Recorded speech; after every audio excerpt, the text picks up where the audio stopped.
you, sir. It's my pleasure to welcome you to this platform and also to introduce you to our moderator and the member of our panelists as we get this discussion starting, right? So our moderators, for the most part, needs absolutely no introduction because they were here in part one, very riveting discussion that they supported and guided us through, and we were really blessed with everyone's comments. Sister Elaine Nelson, as we had said before, hold on, I have it right here. She holds a master's level education in mental health counseling and undergraduate studies in psychology. Prior to becoming a counselor, she had a background in retail.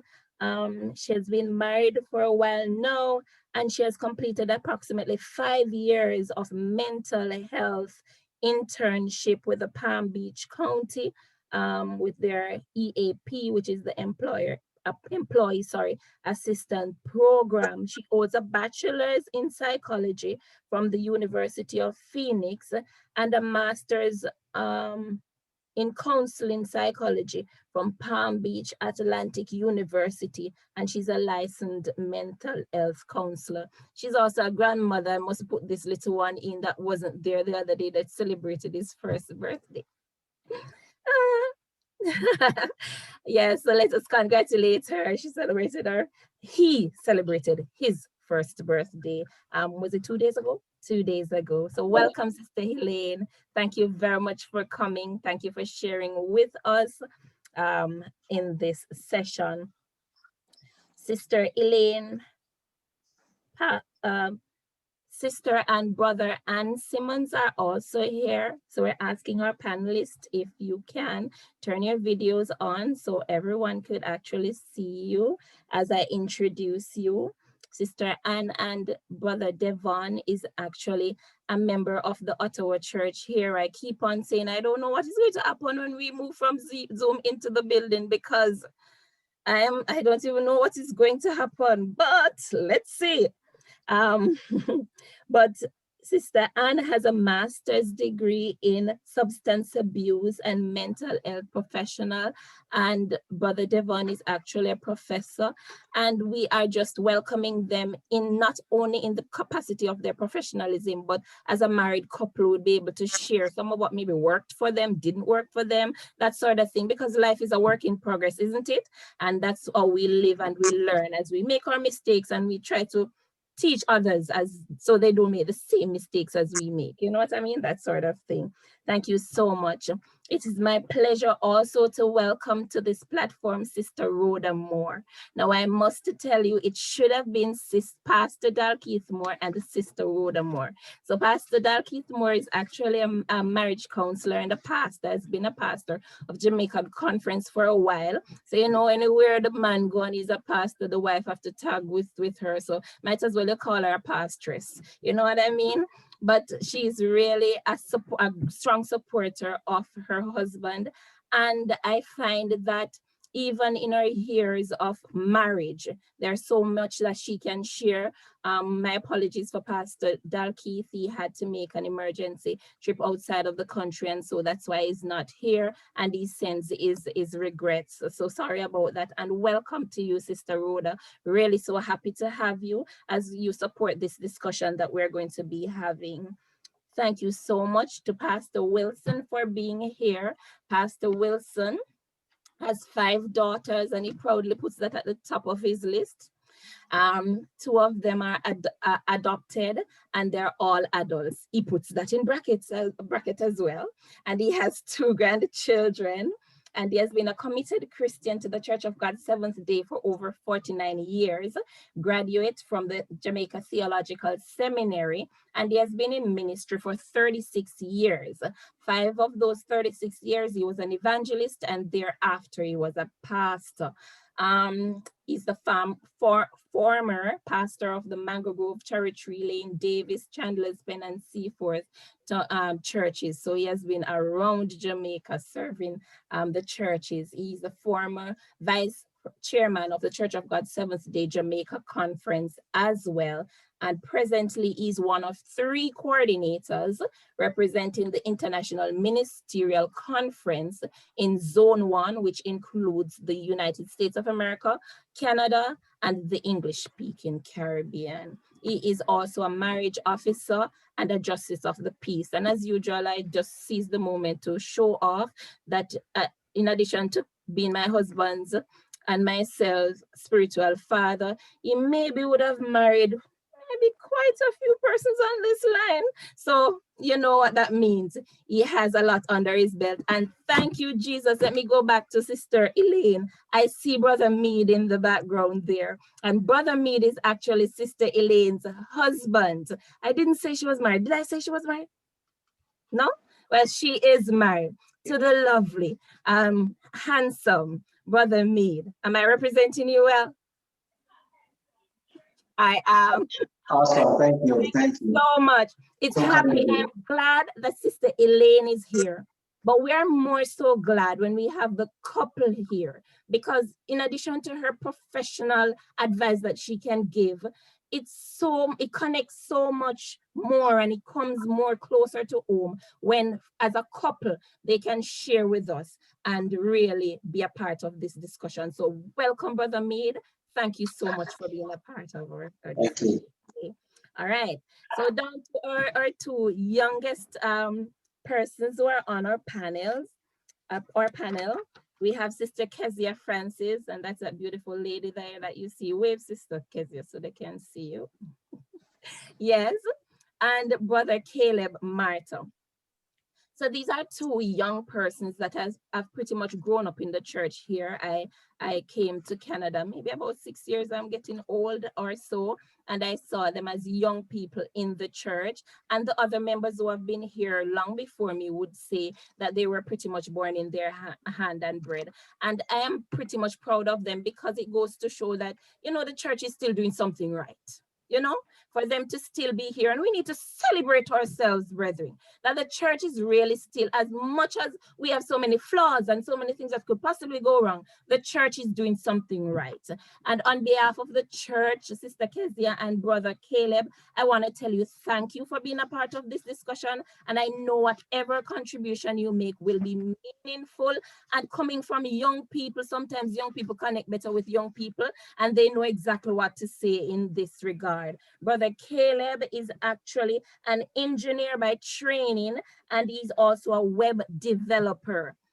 So he has grown from a child to a web developer and engineer, big man. And one other thing that must be noted about Brother Kelub is that he's preparing for marriage. And brethren, I'm so proud of him. Not necessarily because he's preparing for marriage, but when he talks to me, he talks at that level of maturity, and he talks to that level of, you know, consciousness that I really do admire. So welcome, Brother Kelub. Sister Kezia is studying at the University of Ottawa in the capacity of social worker. So pretty soon you'll have another very professional lady along with Brother Kelub to support the church in its mission. So I hope I've not left anyone out. That's a mouthful. I'm trying to go fast so I can get out of the way very quickly. So thank you all for being a part of our session today. Ahead of you sharing, we are happy to have you. Thank you so much. Over to you, Sister Jackie. Thank you so much, Sister Lisa. Can everybody hear me okay? Yeah? Okay. Yes. Thank you. All right. Thank you so much, Sister Lisa. Very warm welcome and introduction of our panelists. I'm going to go straight into it. Like Pastor Corey said earlier, our whole mission here is to strengthen the individual families that make up the Church of God, with the goal to ultimately strengthen the church or spiritual family. In our last discussion, we defined the term family. We said that a family was or is a group of individuals related by marriage, blood, or adoption. We said it was an institution ordained by God, and it is foundational to every society. We also established God's design for the family, his intended roles for each individual within that family, and we discussed various scenarios and issues that impact families and how best to deal with them. Our goal for today, round 2, is to look at other scenarios, other issues that families, biological families can face, and to equip people, empower them, so that ultimately we have smooth functioning families and ultimately a smooth functioning church overall. For our Zoom attendees, we're encouraging you to post your questions in the chat. You can also use the raise hand feature. So if you want to ask a question, you can go ahead and do that. Sister Lisa will be monitoring and calling on you to verbalize, to say your question. Other housekeeping thing, a disclaimer, thanks to Sister Anne for providing this. We want to say that this is strictly educational and not intended to provide counseling or treatment. If you are experiencing difficulty, please seek help, contact a counselor or call a helpline. In cases of an emergency, please call 911, okay? So thank you for that, Sister Anne. Then on to our panelists. I think the last time we used the raise the hand feature. So if you don't want to jump in on a question, maybe we can just use that feature so that it is orderly. And last thing before I go into the questions, our young people on the panel may not be able to answer every question, but feel free to jump in anytime you think you can answer a question.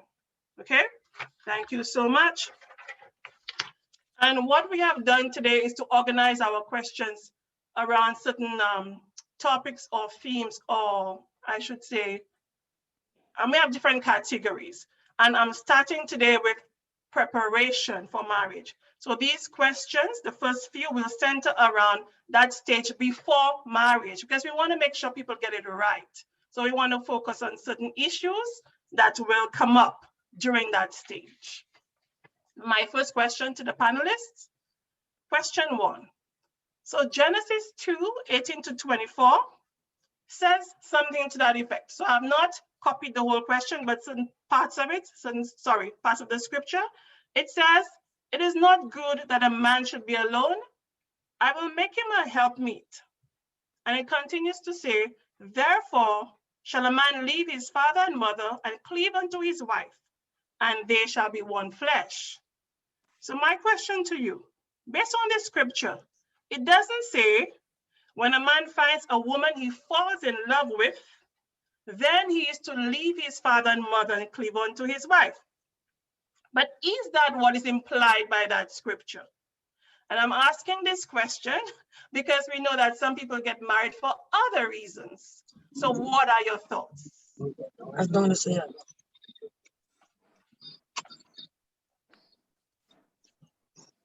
Who wants to jump in first? Jackie, are you hearing me? I was not. Are you hearing me now? I can hear you now. Can you make me co-host, please? Okay, sorry. Thanks.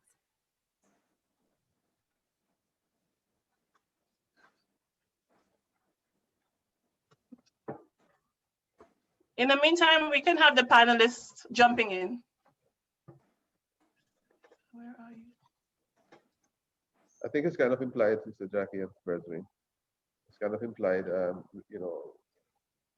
love is a very rational thing. Sometimes we don't think about the rational side of love, but we choose to love.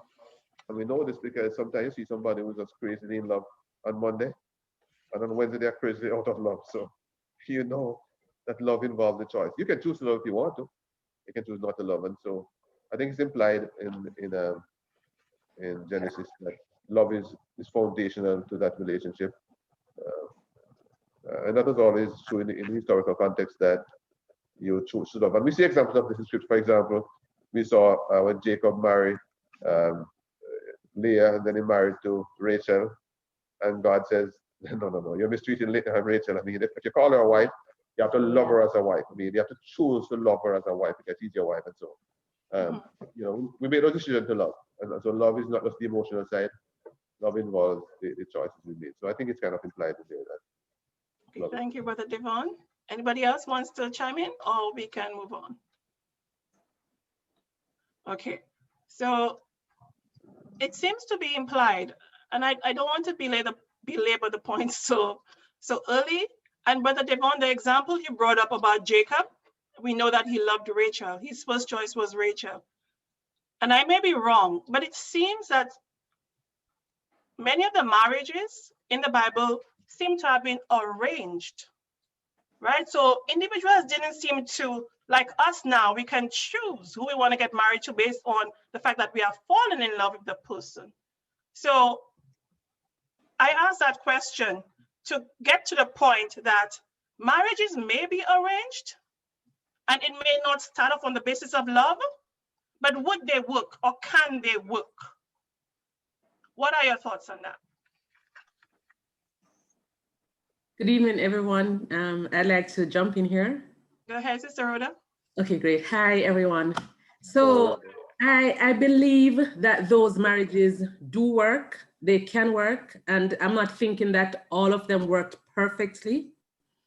But the reason for my belief is that it's the culture in which they operate. So from the girls were born, they were trained, they are trained to be wives.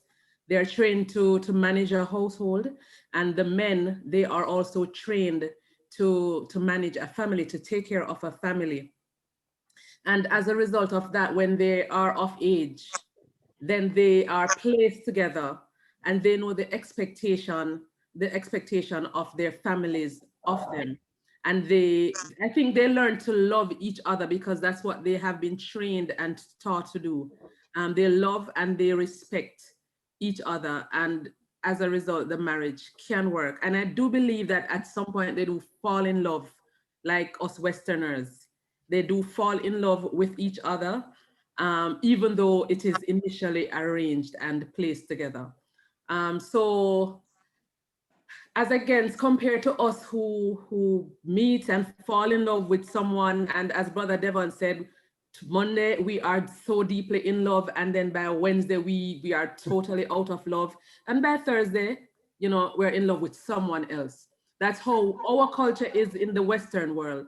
But I do believe that there is a lot of value in arranged marriage. Not that I would want to be in an arranged marriage, but I do believe that there are values there that we here in the Western world could benefit from, because I believe they are trained to basically manage each other's faults or issues and learn to live, learn to compromise in order for their marriage to work well. And I do believe that is something we lack here in the Western world.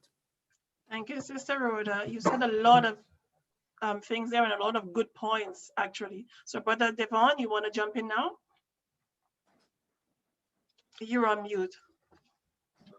Yeah, I wanted to follow up with a quick comment. One of the things that help us in our marriage early, I know that's another question later on, but the point is that, you know, so the way that Lord made us and made love, because love is a God thing, right? It's not like we invent love. Sometimes we make it sound like we are the ones who invented love, and we don't know, you know. The way that God made love is that God made love with various dimensions, right? So, you know, you might say Eros might speak as a man, might bring you to the girl, right? Mm-hmm. But Eros won't keep you with the girl, right? So what we talk about falling in love, we're talking about a little bit more Eros, right? Now, of course, if you're going to stay with the girl, Philia is going to have to kick in somewhere along the line, right? You have to develop friendship. And then, you know, agape, you know, will have to kick in at some point in time. So that's why I'm saying the decision part of it is important as well. So, you know, to Rhoda's point, I think, you know, I'm just kind of piggybacking on what she's saying, is that yes, you know, we may fall in love. The Eros might work, but the question, how long will Eros last for, right? And then when the Eros begins to wane, what else do we have? And that's why some of the marriages, you know, people it's gone quickly, you know, 3 months and it's done, because all they had was Eros, and then when it's gone, I mean, they're left without anything. So. Thank you, Brother Devon. So I'm hearing that yes, we can fall in love, yes, and decide to get married. It takes much more than that too. You have to make a decision. You have to be committed. And obviously conflicts will come up, and we'll talk a lot about that later, but expect conflicts to come up. Hence the reason you have to make the decision to stick to that come hell or high water. Sister Rhoda spoke about arranged marriages working in instances. And I think fundamentally, like she said, it's because if you were socialized or you were trained to accept your role as, you know, as girls and boys, you know, growing up, if you accept that, and if you accept Christ, and to top it off, you, even though problems come along, like Brother Devon said, you are committed to work through it, and it can work. Meaning, you can start off in a loveless marriage, and eventually things can turn around, and it can work if you decide to make it work. So that's what I'm hearing. Anybody else? Pastor Wilson? I'd like to jump in here. Good afternoon to everyone again. Good afternoon. Indeed, a privilege to be on this platform this afternoon to learn and to share.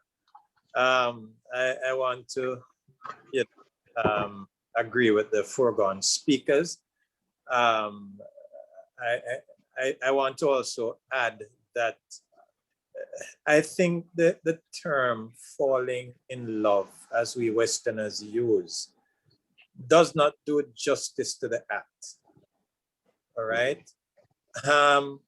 If you consider falling in love, you can also consider falling out of love, which is what generally happens when Devon says you fall in love today and 2 or 3 months time you're out of it and you're into something else. I don't think that is how love intended to be. Love is a deliberate thing. I think he said that also. Is a deliberate act. It is something that you decide to do. All right.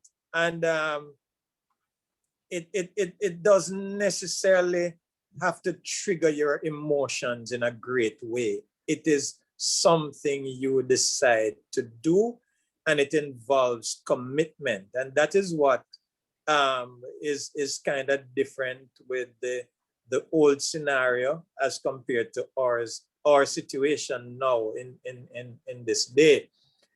People or youngsters were taught the whole idea of love. They were taught the whole idea of companionship and having a mate and being committed to that relationship and dedicated and make sure that it works. You see, love is a thing that should grow. You don't fall in love and fall out of it. Love is something that should grow. So as you said, Sister Jackie, that it can be a loveless relationship that starts, but it over time it ends up being something that is stable, something that is big, something that is strong, because it grows. All right. And I think the sooner we get the idea out of our head about falling in love and falling out of love, the better we'll appreciate that love is a deliberate thing. I can choose to love somebody. I can choose to commit it, and it doesn't matter the situation that that person is in. We practice a thing based on what we call my spirit take this person, or this person strikes my eye and they're attractive, and so we are attracted to them, and later down the road we might find something in them that we're not so much like, and so we fall out of love quickly.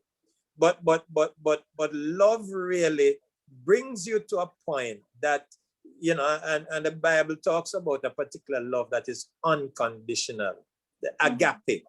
All right. So whether you're black or white, whether you're fat or slim, whether you're educated or you're uneducated, I can choose to love you. Yeah. All right. And that is what it really ought to be. So I don't know if what I said adds to the picture, but love involves commitment. It actually does. Pastor Wilson, you were piggybacking on what Brother Devon said, and I heard some key words there. I heard deliberate. We have to be deliberate. We have to make a commitment. We have to be dedicated. And the thought that came to my mind when you were speaking is that it seems that a lot of our children or people will have to be reschooled, because we think of marriage only in terms of the emotion, falling in love, and it is fickle, it can change. So you added a lot of wisdom. I'm learning I mean, I'm married, yes, but I'm learning so much from those comments so far. And it just tells me we have a lot to do in terms of training our children. So the next generation gets it right. Brother Carl, at this point, wants to say something in relation to what Sister Rhoda said earlier. Go ahead, Brother Carl. Yeah, good afternoon, everyone. I had last time I enjoyed the discussion he had, and today I'm just ready to absorb everything else. And you know, Sister Rhoda asked make a point on she mentioned of when we talk about the arranged marriage that that used to have, because he said that the women and the men, because they were brought up and they knew their role because they were trained. No. They were trained in that way. So they grow up, so they didn't have any problem like fitting in. And also we know the Bible said that the older women should train the young ladies as they're growing up. So that's also a form part of training too. So when they grow up, so they know what they're getting into. They know how to treat their husbands and their wife, because it's a part of training too before they go into it. So I'm asking a question: can the church, because I've not seen that happening too much in the church, like seeing that the older women or men training the young people. I don't see that happening in church, training them before they get to that point of their marriage. So can the church get more involved in doing this?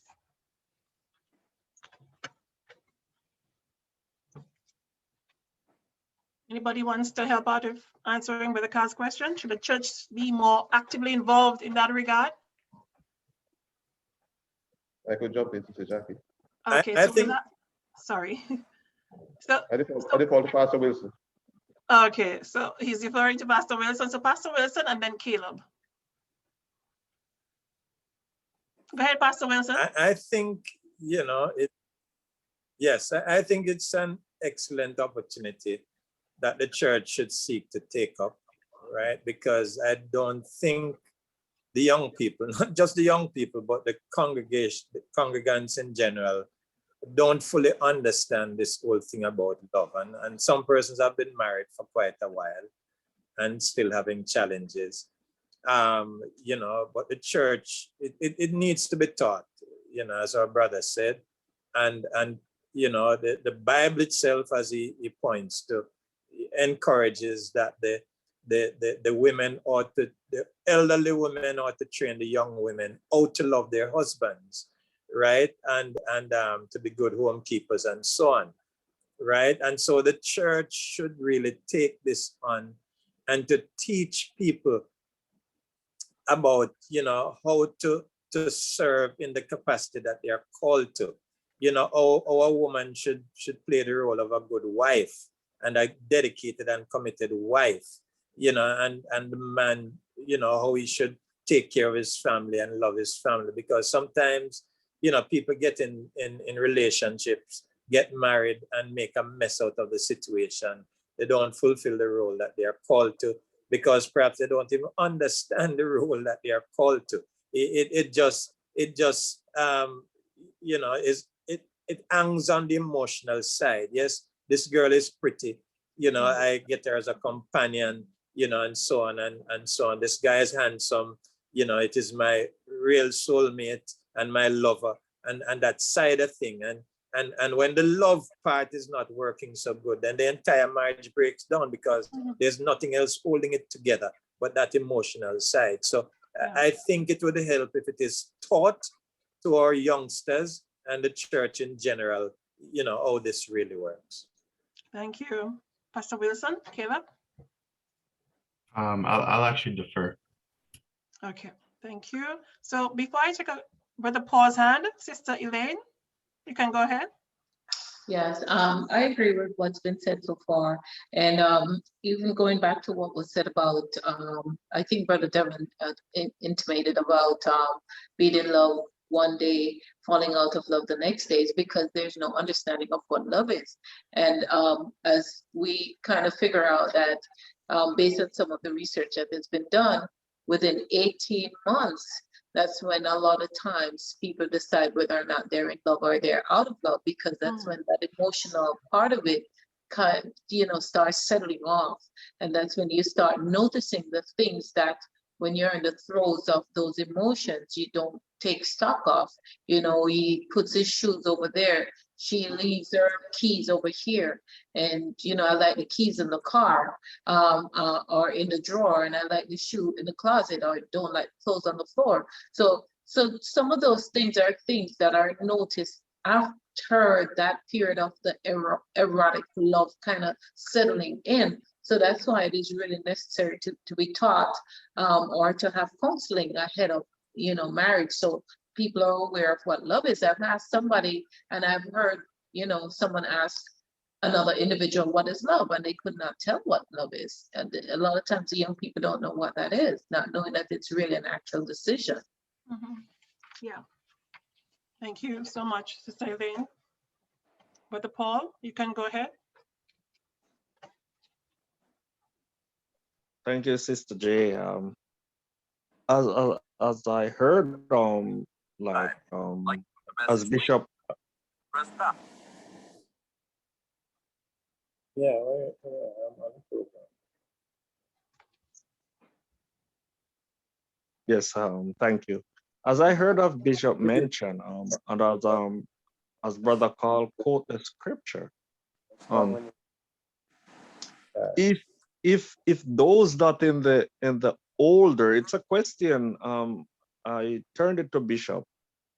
If those that in the older age does not know, then it would be hard for them to teach the younger bishop, as the scripture said, because they themselves was not taught.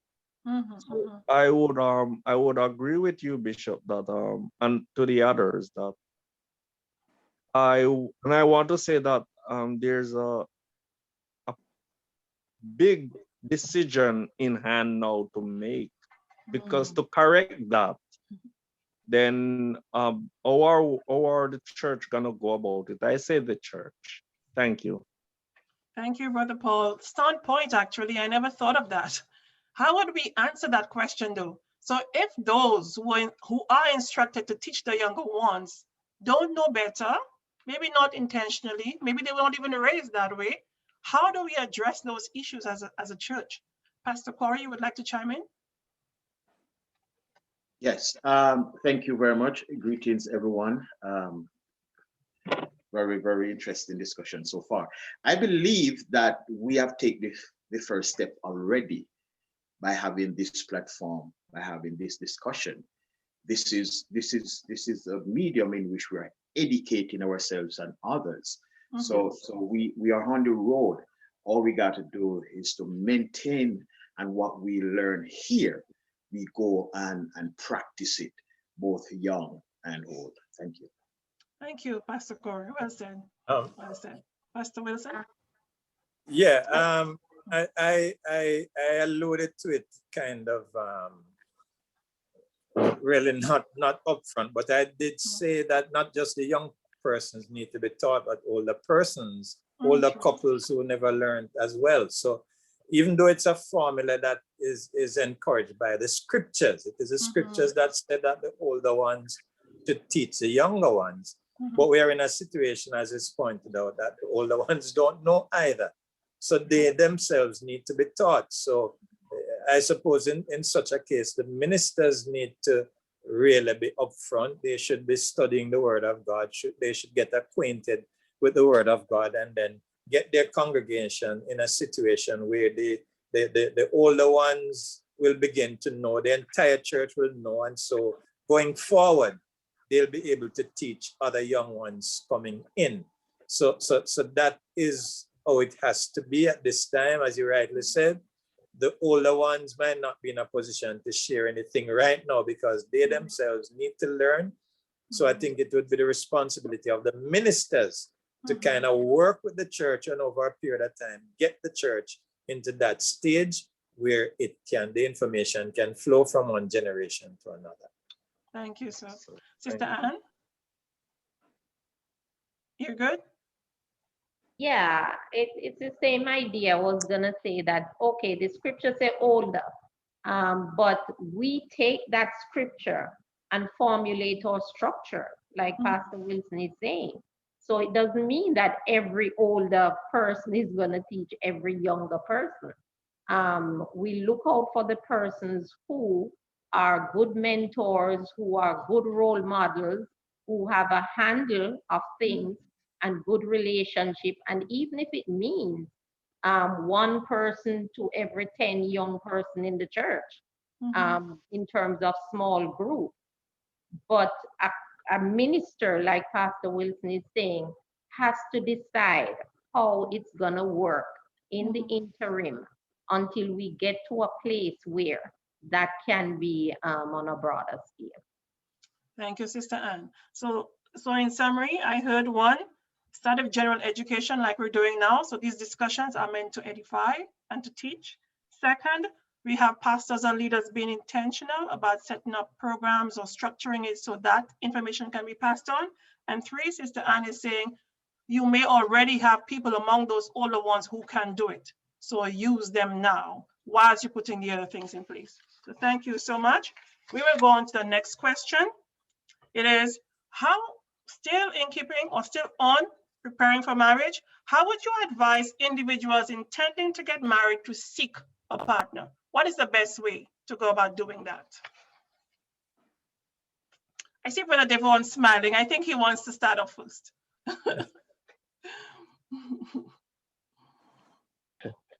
You go out in the town square and the Lord, may the first one who come walk by me, let it be her. Sister Anne, was that what he did? No, Pastor Wilson let go that one. Okay. There is no secret formula. I believe that some principles might help. You know, for one thing, message, please wait. I believe we should recognize that as Christians, especially, that we're trusting God to help us along the journey, because we have to realize that you don't have the wisdom enough. Exactly. So you have to trust God to help you in making those decisions, right? That's one part. And then you trust Him, and you if you need something, you're gonna look for it, right? I mean, you follow through. I think there's some, sometimes it's easier to tell people what they should not do. Like, you can't be dating 3 different sisters at one time, for example. Some people try to do that kind of stuff. It's like, that's ridiculous. I mean, you can't fall in love with 3 people at one time. So be a good Christian, right? Follow good godly principles. Relate to a woman with respect, right? And all along, you're trusting God to bring you the person that will be your ultimate, life partner. Amen. And thank you, sir. Can we add, since we're on? So we could find out, if you're interested in somebody, you could find out about the person if you don't have enough information. There are people who maybe know more about their background. You can be a little bit more deliberate. Talk to the person, be friends first. So you find out things about this person before you make a big investment into it. So one of the things, over the years we've talked about it, it's good sometimes when we have a young people group and, people, they're exposed to different situations in different settings, and you see people do things, you see how they react to people, you see how they react in different situations, and it gives you clues, So those are some of the things that we do as well.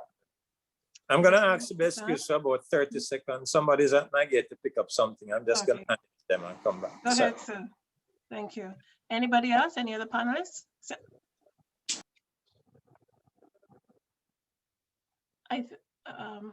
We have a comment from Sister Gooding. It says, I think you should be sociable. You can't keep to yourself, which is true, and which is the point that Sister Anne was making. Pastor Corey, you can go ahead. I believe it is a very important question, Sister Jackie, and I'm a living testimony to that. I would not give you in full detail, but as Pastor Wilson stepped away. I wish he, he was here. Because for me, when I was pretty young, single, growing up, physically, I have a frame of mind that my wife should look like.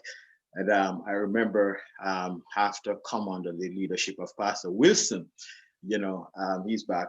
I put it to him, I put it to him physically how I want my wife to look. And I won't give you any description.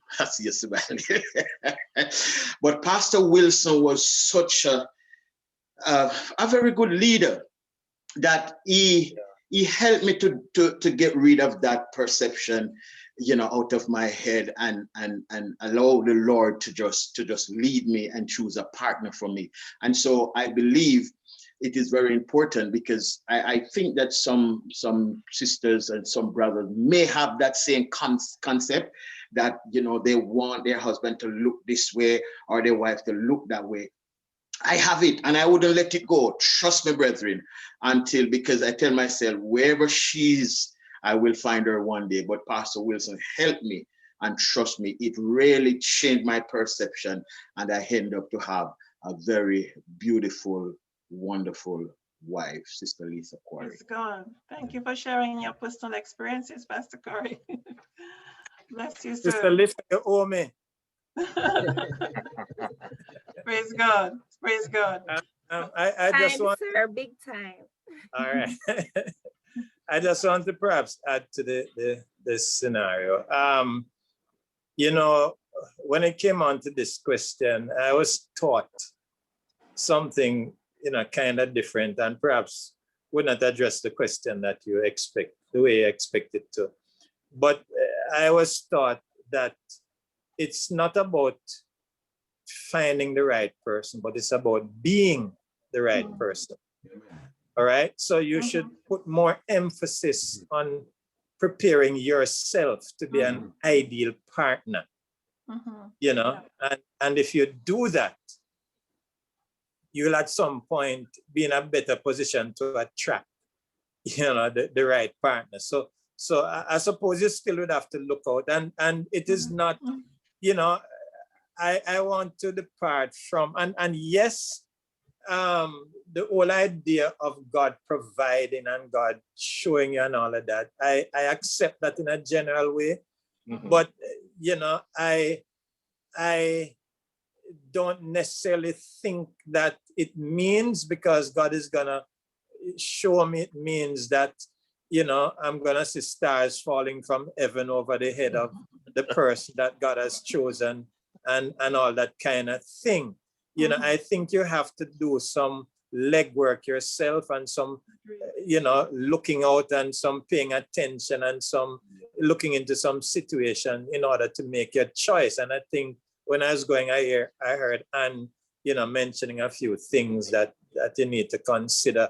So I think that is involved in a great way. So for the person who is sitting down and folding their arms and just praying and fasting and hoping that God will just, send them the name of someone, it might happen that way. I don't know. But for the most part, you're gonna have to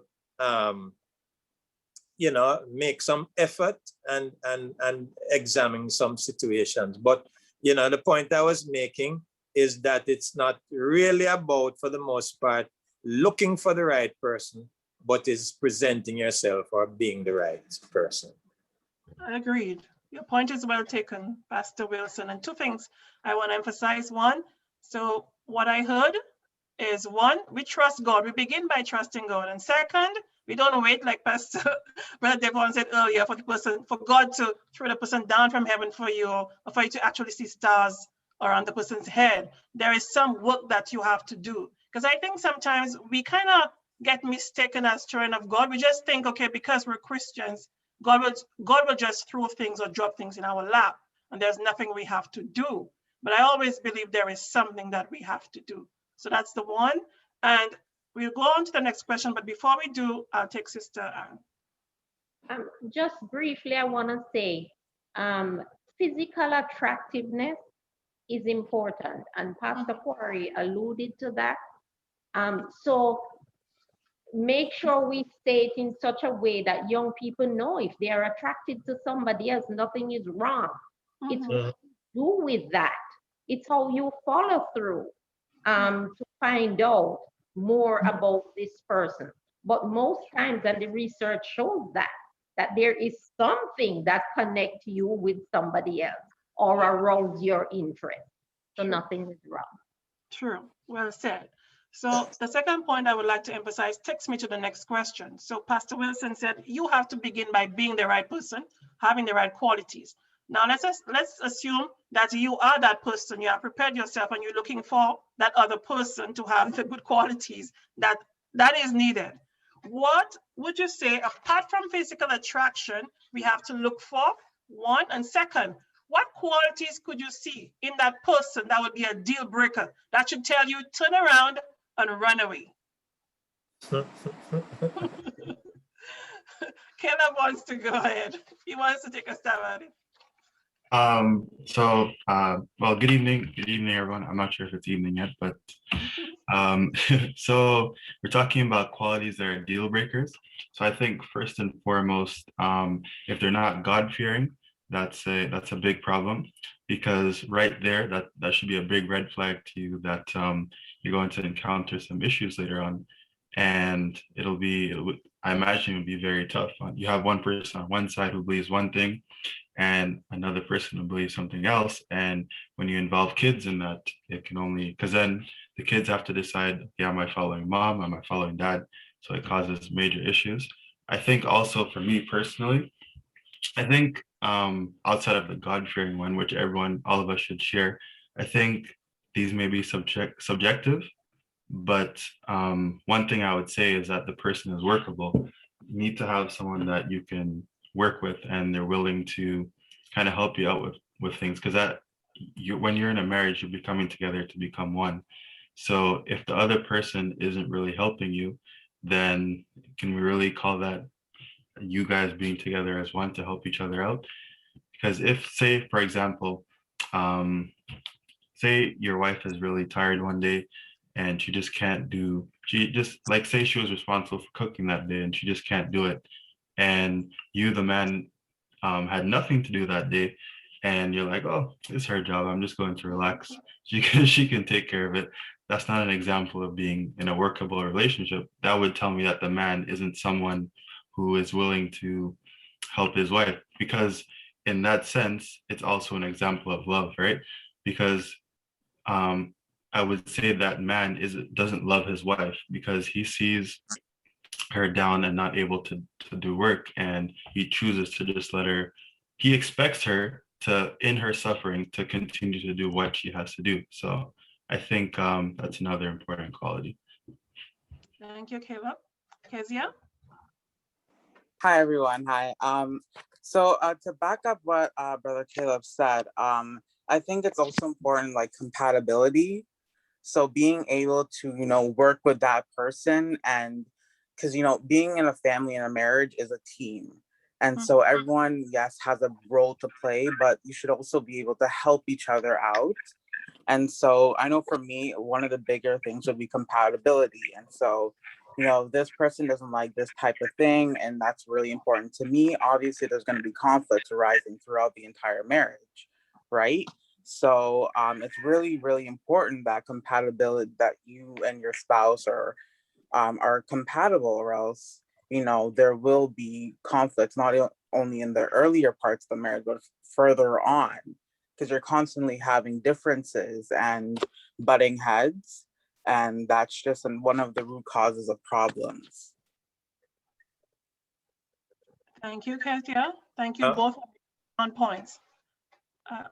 I think also that one needs to observe this individual that you're showing interest in, how they relate to others, how they settle disputes that they're in, how they deal with other family members, the kind of dealing with their parents, if they're in the presence of the parents, and how they treat, or just generally how they treat other persons, and how they live generally, because you can pick up a lot there, as to their attitude and behavior towards others, and that would be very indicative of how you would be treated. So, you know, you need to become very observant of the person's attitude and behavior and action in their everyday life, you know, and this should not necessarily be that they know that you're watching them, because when somebody know that you're watching them, they're going to be on the best behavior, but you're viewing them,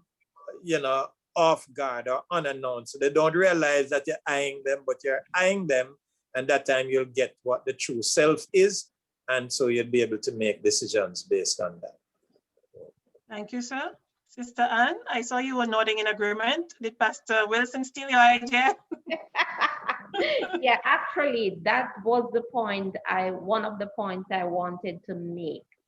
So if he treats me nicely, but he doesn't treat other people nicely, come on, question that, okay? That's all I'll say. Very good point. The other point I want to make is be careful about this spiritual maturity, well, what seemed to be, and I'm putting it in quotes, because we sometimes see people function in church and it's like, oh yeah, that person is spiritually mature. And some of those relationships suffer so much because when people are joined together, they realize that it's not the maturity that they thought they saw in church. So for somebody to be able to do something well in church does not mean it's spiritual maturity. So we need to educate our young people about that too, because those have been frustration for persons in marriage. Thank you, Sister Anne. So we'll now take, sorry, Sister. Also, you know, one must be careful not to just run with the idea somebody come to tell you that what the Lord say, you ought to be my wife, or you ought to be my husband. And right away, because you hear that them say the Lord say, you quickly move in that direction when it might not necessarily be so. I mean, the Lord should talk to you to or confirm it with you, you know, if that is what the Lord is telling them. So don't just go off, you know, a word, you know, that somebody tell you that this is what the Lord says you should do. You should have a confirmation for that. Thank you, sir. Sister Elaine, and then Pastor Corey. Yes, thank you. You know, while Sister Anne was speaking, and Pastor Wilson as well, one thing over the years I've noticed that I have been looking at, maybe I should really do some more research into it, is what we call an equally yoked. And Sister Anne was saying that is what I believe spiritually, that people are unequally yoked. And we have not really been looking at that in the Church of God. We're saying, okay, because this person is from the Seventh-day Church of God, we should get married to this person, or that person is from the First Day, we should not get married to that person. But I do believe that there's some level of being unequally yoked in the Church of God. And that's one of the reasons why we've seen such a lot of so much problems in the church, because someone is thinking because this person's in the church. For example, I've seen where people who are at a certain educational level got married with some persons who are at a different level of education, and it wreaks such havoc because they were not compatible. There were not any maturity, enough maturity for them to handle the difference or the disparity in educational level. And I've seen that in the church. So we really need to be really talking about that. And there's divorce, and you know, we don't talk about it. You know, why did this person get divorced? Why did this person get divorced? When you start to try to figure out the conflicts, when you start talking about the different things that have been happening in the marriages, one person don't understand what you're saying. That's because the level of comprehension is so far and so vast and so wide. So one person's at that level and the other person's at this level, and they're not able to manage that kind of relationship. I don't say it can't work, and it has never worked, but we have to be also aware of that. Amen. I agree with you, Sister Elena. I've thought of some of the things you have said. They're actually real issues. And there are things that, again, our leaders and pastors maybe can begin to address, or people maybe seeking counseling, you know, could address. But for sure, I think they're real issues that you're bringing up. Pastor Corey? Thank you. Two things. I want to share an experience that I have, but I want to, as Sister Nelson spoke on that issue.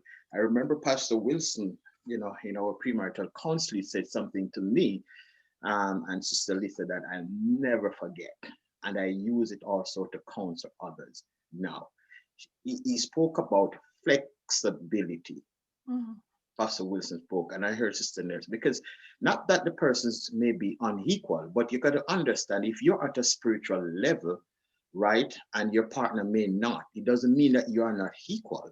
Maybe you just need to be patient and flex with the person to get the person to that level. So, you know, you don't have to make a contention out of it or divide yourself because of that, because sometimes it's because one are not willing to flex. And I heard Brother Martyr, Kelub, spoke about it earlier. The wife tired and able. You can flex, even if you can't cook. Do something for yourself and enjoy it. You get what I'm saying? But flexibility. Now, Pastor Wilson said something that is so important, and I'm a living testimony to that. He spoke about listening to the person, watching how the person treat others, but also you need to listen how the person speak as well. Because I remember in my early days in Jamaica, I like this sister. When I said I like this sister, I see her as a wife. We talk, we are friends and all of that. We went to summer camp, and at summer camp, Saturday night will be banquet. So before banquet, you have a free moment where, you know, you just hang around and talk and laugh with friends. And she was in a group discussion with some female. And I happened to be passing my friends, and we stopped and listening. And she was on the floor. And this is what she said. Whether she mean it or not, I just put up my red flag. She was like, in the discussion, I'm going to, well, if I use a pattern, some person may not answer. But she was saying, no man can tell her what to cook. She want to cook, and if he don't want to eat it, you can go find something else and eat. And brethren, right there, I just put up my red flag.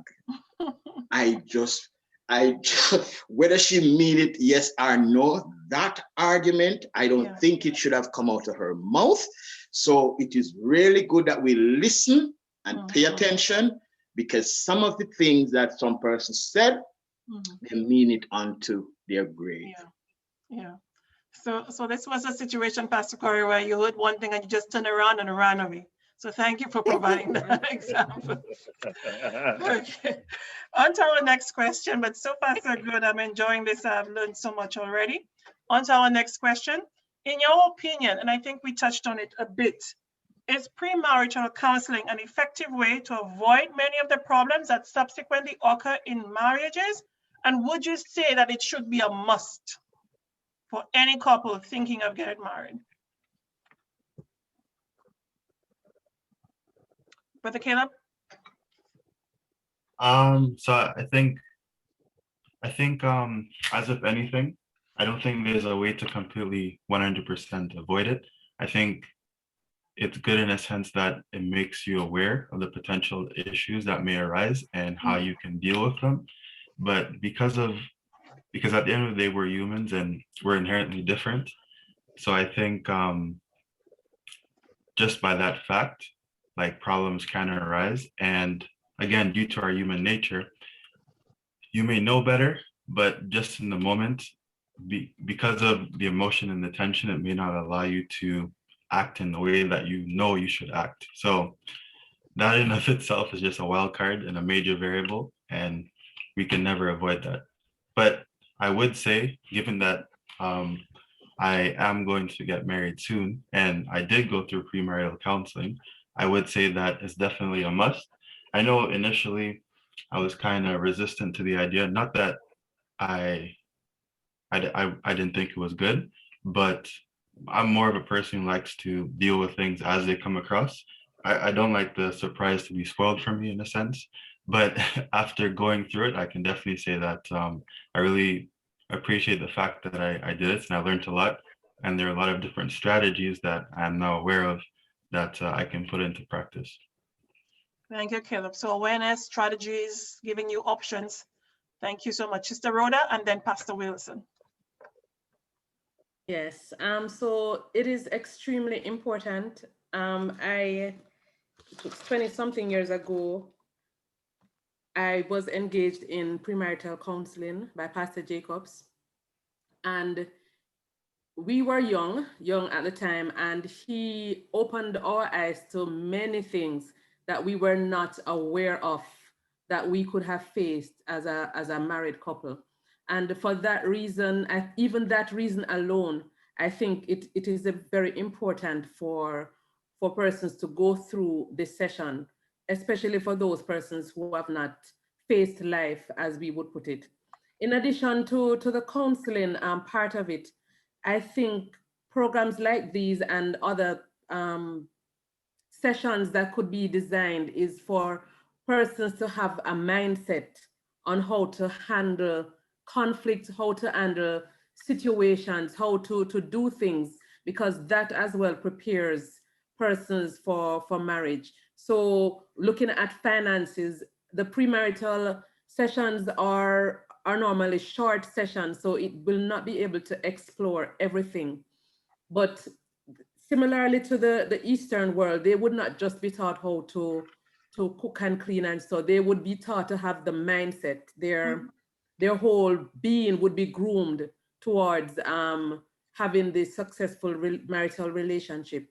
So similarly, we should seek to teach young people, teach everybody, as a matter of fact, how to handle these different aspects of life, so that once that union is made, then it would more or less be second nature for persons. They would have already known what to do, how to handle things, so they would just be putting it into practice as a unit instead of as an individual. So premarital counseling, extremely important. Well said. Thank you, Sister Rhoda. Pastor Wilson. I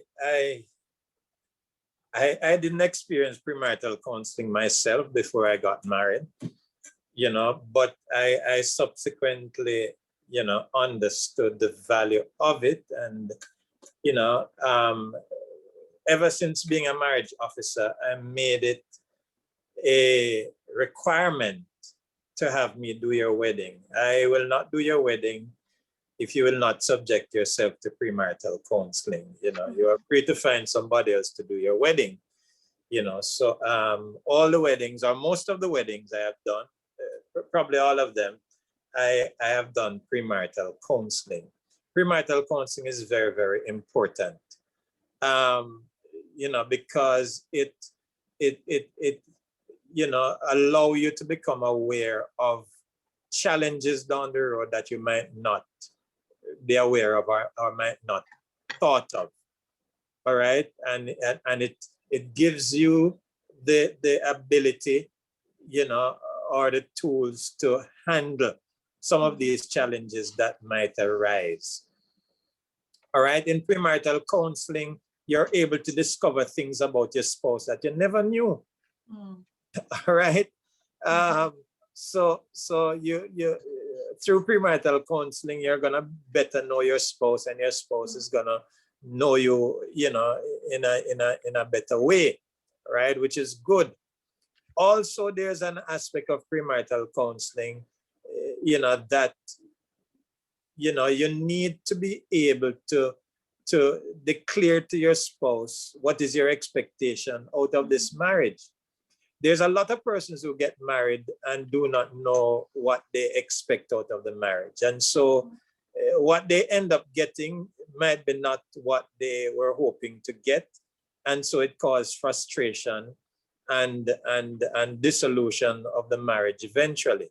Now, if the woman is able to say to the man, these are the things that I expect of you as a husband, and the man is able to answer that, right? And the man is able to say, these are the things I expect of you as a wife. And the woman is able to say, yes, I can do it, or no, I can do it.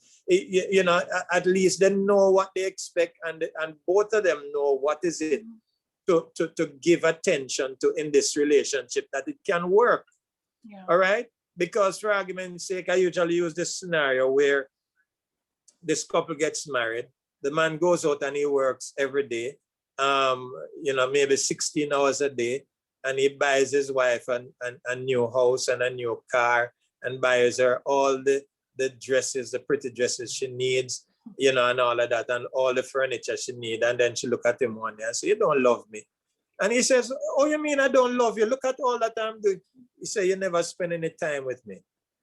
So in a situation like that, he's giving her money and valuables, and all she need, you know, to prove that you love me is time. Spend some time with me. So you find that, you know, spouses in a relationship would do things, you know, with the best intention to really please their spouse, but that is not what your spouse wants. That is not what will make them happy. So I think it is important in a premarital session, you know, that each of them know how to express what are their expectations out of this marriage, and the spouse is able to answer whether or not they can. If you can't, it don't make sense. The relationship move on from here. If you can and we can please each other, then we'll go. Because if you're going, you can't fulfill the expectation, it's just going to be frustration and sadness, you know. So that is important. The next thing, sorry to be speaking so long, but the next little hint, I like to ask, you know, each, you know, person, you know, what is the area, you know, in your spouse's life that you don't like? All right, because you can't tell me everything that you love, and I know that nobody is perfect. And if you don't know the little fault that your spouse has that you don't so much appreciate, then you don't know them well. You know, so I always use that as a challenge. You need, if you can't tell me the fault that your partner has, you know, then you're not ready for marriage yet. So I usually get an answer. And, you know, the person is aware of it, becomes aware of it, and then they try to work on that area and so on. So, you know, premarital counseling does a lot. And I think it's important for anybody getting married to engage themselves in premarital counseling. Thank you, sir. Sound points. Sister Anne, and then Sister Elaine. Brother Anne.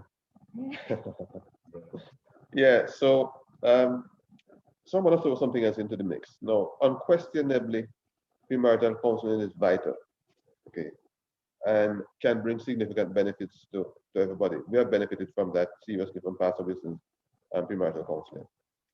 However, I have seen cases where people have gone through premarital counseling and it helped them zero. And so I realized that premarital counseling have different kind of goals, or you might even say we have different kind of premarital counseling. Now I appreciate the fact that most of our ministers don't have the time probably and resources to really do a comprehensive job on premarital counseling. And I'm saying that to say this, that one of the goals should probably be whether or not these two people are even compatible to be married. A lot of time when we do premarital counseling is that we assume that this is going to be a couple, and you expose them to wisdom. You expose them to knowledge and understanding, right? And then they say, okay, now that you have all of this information, go off and live a good life.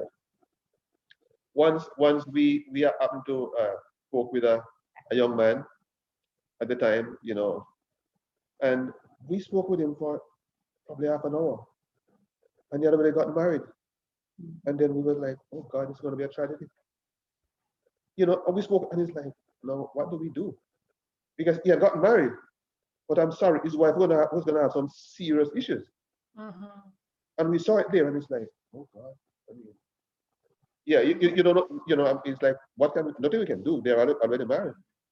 You know, so I'm not saying that a little extra burden than the ministers I know. I mean, Pastor Corey, Pastor Wilson are there. They carry more than they should carry.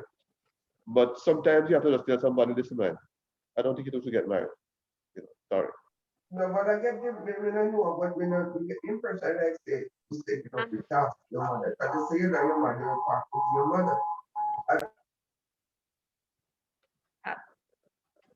Okay. May I just quickly say something, Sister Jackie? Yes, go ahead, Sister Anne. When I listen to one of the examples Pastor Wilson gave, it means that we need to address something else in premarital. It would be nice to get that. Mm-hmm. How does somebody want to be loved? Because that person who was giving and buying this and buying that, in their eyes, that's love. And there is a way to find out what somebody's love language is. I love you the way I want you to love me. Mm-hmm. So if I give you a lot of gifts, I'm really indicating to you that that's how I want to be loved. Mm. So how our love language is very important. Some people, the gifts don't mean anything. Like he said, they just want quality time with you. There is actually at the back of that book, 5 Love Languages, a quiz that people can do to detect what your love language is. So it gives persons a guide as to how to meet expectations in terms of loving. Thank you. Thank you, Sister Anne, for adding this point. Sister Elaine, and then Pastor Wilson. Thank you. Brother Mead wanted to say something. Okay, go ahead, sir. Hi, good evening. Happy Sabbath to everyone, and also to Pastor Corey and Pastor Wilson. Sister Lisa, thank you for that introduction. I appreciate that. I just wanted to say on the first point, I mean, love, it took me 20 years to really know what real love is, and love comes from God. And having a relationship with God, that's how you know to love yourself and love others. And looking on how Christ walked, that can teach us a lot about loving others, because love is about giving. On the part on what we were talking about, where he said, what are the red flags? For me, from ever since in Jamaica, I always look on, somebody who know how to spend money or how to save, because they say 90% of people just don't know how to save or spend. And the number one reason why people get divorced is finances. So when you look on what is the number one reason, how can you tackle that so that it don't become part of your life, is, knowing how to spend and how to save, because money cures all, meaning not saying that it can give you salvation, but meaning the quarrels, the different things what can happen in a relationship, it won't be there. So that's the reason why a lot of people tend to, when the finances go bad because they're spending more than what they make and they're doing things what they shouldn't, it causes a weight on the relationship and cause it to want to dismantle. And without the love of God in your life or in your marriage, you pray together, you stay together. Without that, it's just going to be an unhealthy relationship. So that was my red flag. And somebody who lies, they will also steal. So, those are the things what I normally would for. Thank you, sir. And this is one of the questions that I had for later, and you have given us the answer partly to it, that finances could be a big issue, can cause issues in marriage, and it can lead to breakdowns of marriage. But we will discuss it a little bit further when we get to that point. So thank you for making that contribution. So Pastor Wilson, and then we have a question from one of the participants. Just a short comment. It just flashed in my mind while I was listening to Brother Devon. I just to reemphasize the importance of premarital counseling, and that it works and it is effective, even though a lot of persons really don't value premarital counseling. They probably just even go through the motion because you said they have to do it, they just do it.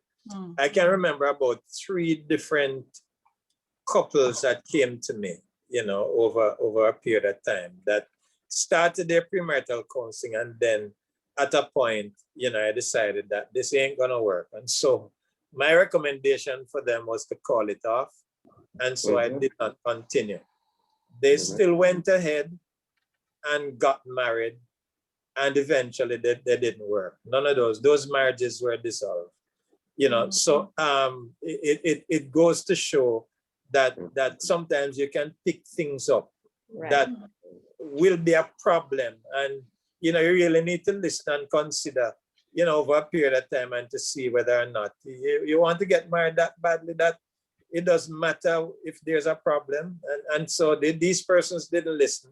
They went through, and it caused misery because the marriages had to be dissolved. Well said. Well said. Thank you, Pastor Wilson. At this point, let me just take the opportunity to welcome Pastor and Sister George. Thank you so much for joining us. We see you.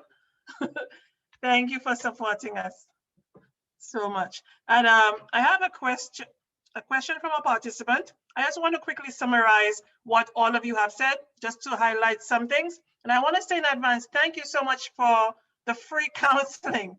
Brethren, take advantage of what, I mean, I'm married, yes, but I'm learning so much, and I believe I can still apply it, even though I'm already married. So thank you so much for the free counseling sessions. Free. So the question in the chat, it says, and Pastor Wilson, I think you answered that. It says, what if you did go through the premarital counseling and one party says, Pastor can't tell me what to do in my house? What do you say to that?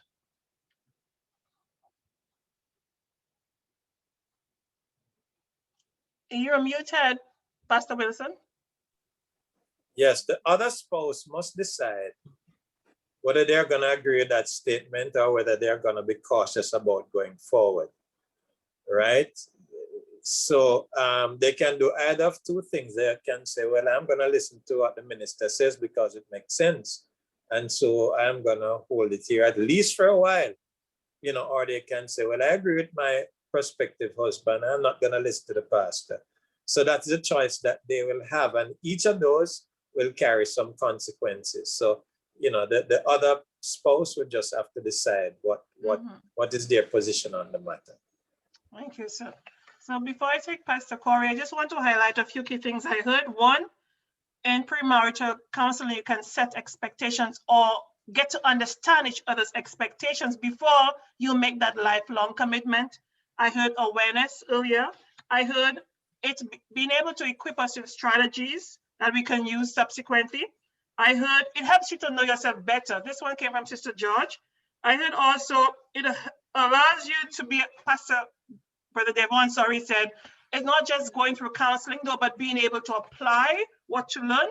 Brother Devon also said the goal of premarital counseling, and Pastor Wilson expanded on it, is not always necessarily that this couple ends up being married. So again, it can create the awareness that you are not compatible. So maybe do not commit. And I also heard Sister Anne saying that it is important also in bringing up the love language. So again, we know, we have this expectation. How must my spouse, or how do I expect him to show me love? What do I expect? And again, that can help in the relationship. So Pastor Corey, and then we move on to the next question. Thank you. Thank you. I want to join with you also to say welcome to Pastor and Sister George. Premarital counseling, I heard all the panelists, and I want to agree with them in some area. I remember, and I said I have experience. Whenever time you hear me speak on marriages, is experience I have. I remember, and I'm happy that Pastor Wilson is here, as I told you.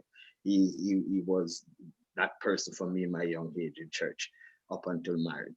I remember when we went to premarital counseling, I wasn't an evangelist nor a pastor, nothing at all. And I remember Pastor Wilson looked at Sister Lisa in the council and said to her, this young man really loved the Lord, and I see great potential in him, in ministry. Do you really want to marry a pastor in the future? And and Sister Lisa, like, look in my eyes, I look up, because one of the things I hear coming from a lot of young women today, they don't want to marry to a pastor. They don't want their husband to be a pastor. So it is very important when you can ask some question in premarital counseling for both partners to understand, because you're not just counseling them for the present, but you're counseling them also for the future. And I remember Pastor Wilson asked her, not even know that I would be a pastor for real.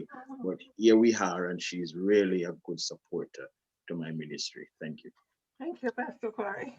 So we will take the question or comment from note 8 now. Thank you. All right, good afternoon, everybody.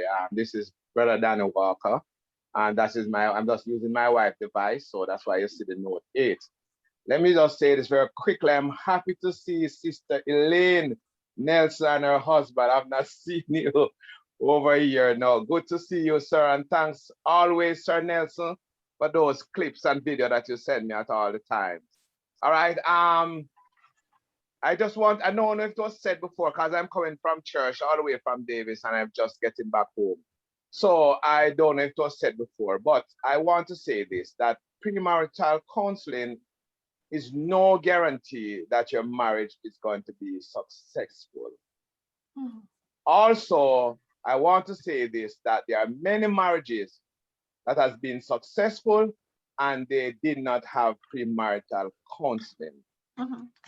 With that said, however, I have to say this too, that premarital counseling is one of the best things that you could do. All right, and so even after premarital counseling, you need to understand, even within the counseling, the counselor will let you know that there are going to be issues, because with all of that, coming to live together, still going to create a lot of issues where the counseling would never have seen it, right? And that is why a lot of ministers recommend counseling, post-marital counseling, because there are going to be issues that the premarital counseling, no matter how good the person is, that is counseling you, is not going to be able to see some stuff, right? He's not going to be able to answer all questions, not going to be able to see some stuff, and because some things are only revealed after you have gotten together and begin to live together. So those are the points I want to make. And so, but I would highly recommend premarital counseling, and I would encourage people that you have, even in your first 6 months of marriage, as those things, as you're going to discover each other. And even after, even at various stages of your relationship, when a baby come into being and all of those things, I believe counseling should become a part of it. And so counseling is critical at various stages and in any relationship at all. You know, where two people, a lot of time counseling becomes extremely necessary. And so we should not shy away from it. But it can really help in setting the stage for a good marital lifetime relationship. Amen. That's just sound points, and I just want to agree with you there. I think sometimes, I think we mentioned that during the last session, how counseling is there's a stigma attached to it, or taboo for Christians. Like, we don't think as children of God, you know, we should have to go to be counselor for counseling. We just think automatically our relationships work because of the fact that we are children of God. But that it proved, based on our experiences, we can see that that is not necessarily the case. I take Sister Elaine now, and then we move on to the next question. Thank you. Great to hear you, Brother Danny. Great to have you on. It's been a while. You know, while Brother Danny was talking, something that came up to me is in our church, we tend not to talk about sexuality. And what I've noticed is that there's a lot of disparity in this when it comes to what are expected from each other in terms of sexual pleasures or such alike. I've had one incident, I'll just talk briefly about it. It's, you know, it's someone that was out of the Church of God, but also Christian. And they weren't exposed to each other prior to marriage, but he indicated that he likes mysticism, and she kind of dismissed it, not knowing the level of issue that he's had those kind of sexual practices. So of course the marriage ended. By the time they came into counseling, it was going to be over anyways, because she wasn't going to go through with the expectations that he had of her. So that's also something that needs to be brought up in counseling as well. What is expected of the couples, of each other, sexually, and there's some weird things that are happening that even within the churches that are expected of partners. So I just wanted to bring that up because Brother Danny said something that kind of sparked that thought. Yeah, for sure. When I came up with that question, I never thought that there would be so many different answers, you know, to it. So it just shows us how important these kinds of sessions are. So thank you so much, everybody. And just one comment from Sister Monique Chambers in the chat. She says something to add to the discussion. She says there should be some form of follow-up with the couples who had premarital counseling. So that, I think that's a very good thing. So you don't just think, okay, it's a one and done deal. We have the premarital counseling and we should be good to go, leave us on our own, and it should work out because we are Christians. So there should actually be follow-up. That's a sound point. Okay, so I'm going to go on.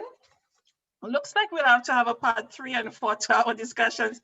I'm not stopping anybody because the discussion is so edifying. So even if we get through just 3 questions, I think I'm edified. I would have been blessed. So the next question there, if we had to reduce it to one thing, would you say that fundamentally all the problems in marriages hinge, and I'm speaking generally here, hinge on the fact that men and women are wired differently by God's design and therefore do not understand each other? Would you agree with that statement, that that is why we have all of the problems? Sister Rhoda looks like she wants to go first. No? Okay. Jackie? Yeah? Can you Sister repeat Lisa? the question? Can you repeat the question for me, please? Okay, I'm going to do that. It reads, if we can reduce it to one thing, would you say that fundamentally all the problems in marriages hinge on the fact that men and women are wired differently by God's design and therefore do not understand each other? So for instance, there's this book out there that says men are from Mars, women are from Venus. And there's a lot of talk, and I was even listening to one of our pastors recently. He has had a good number of sessions on that, and he kind of opened my mind to it even more. And he was identifying how men and women are different emotionally, maybe intellectually, the way they think. And we come into marriages, we go into marriages, and we are not aware of that. So therefore, you know, we are not equipped, you know, to deal with these kinds of things because we never knew those things in the first place. So what are your thoughts on that statement? Sister Anne? For me, you know, I agree with the some of the things you said a while ago, but I don't agree with how the question is posed. Yeah.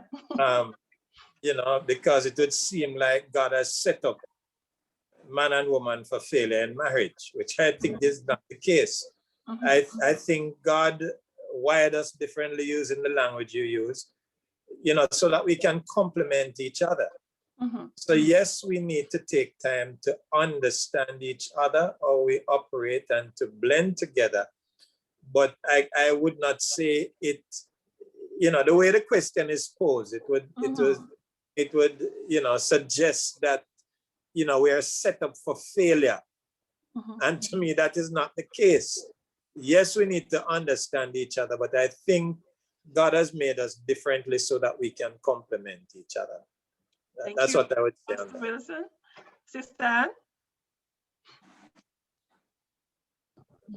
Okay, so there are individual differences, there are gender differences, there are personality differences, there are differences in different domains.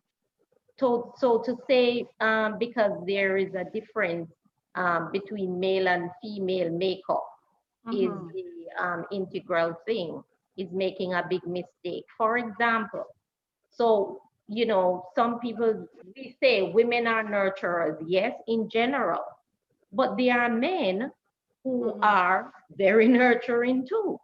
So I wouldn't boil it down to that. There is something like the Gottman Institute. They did a lot of research on relationship. And as a matter of fact, the way they viewed it is a house. So they say at the sides of the house, you have trust, you have commitment. But at the base of it is where you build love maps, is where you know each other, you find out about each other, you explore each other's world. There are other things that are involved, the way they share fondness, the way they share admiration for each other. When things happen, do we move away from each other or do we move toward each other? How do we solve conflict when there is a conflict?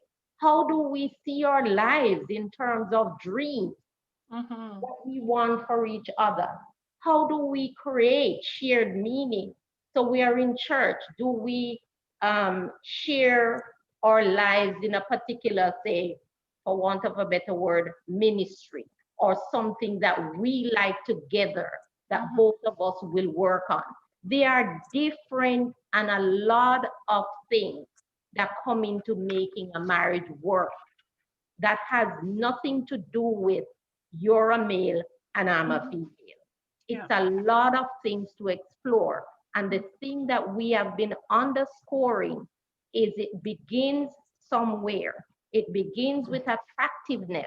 Then you want to move forward, you do some premarital counseling, which brings a lot of things to the fore.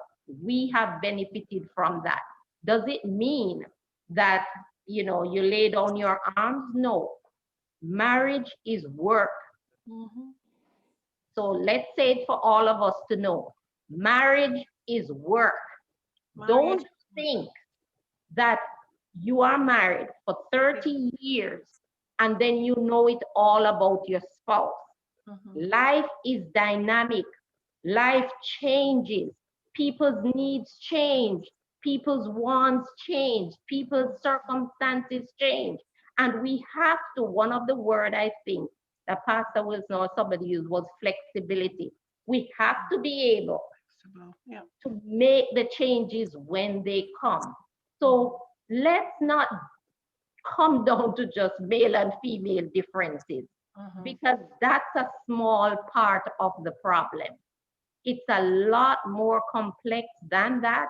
And persons need to realize once you make that decision to enter marriage, it's a lifelong commitment of work and making changes as you go along in order for it to work. And as a matter of fact, the research shows that a lot of people get divorced when they are in their like 20th year, and you say, oh, but you've been living together for a long time.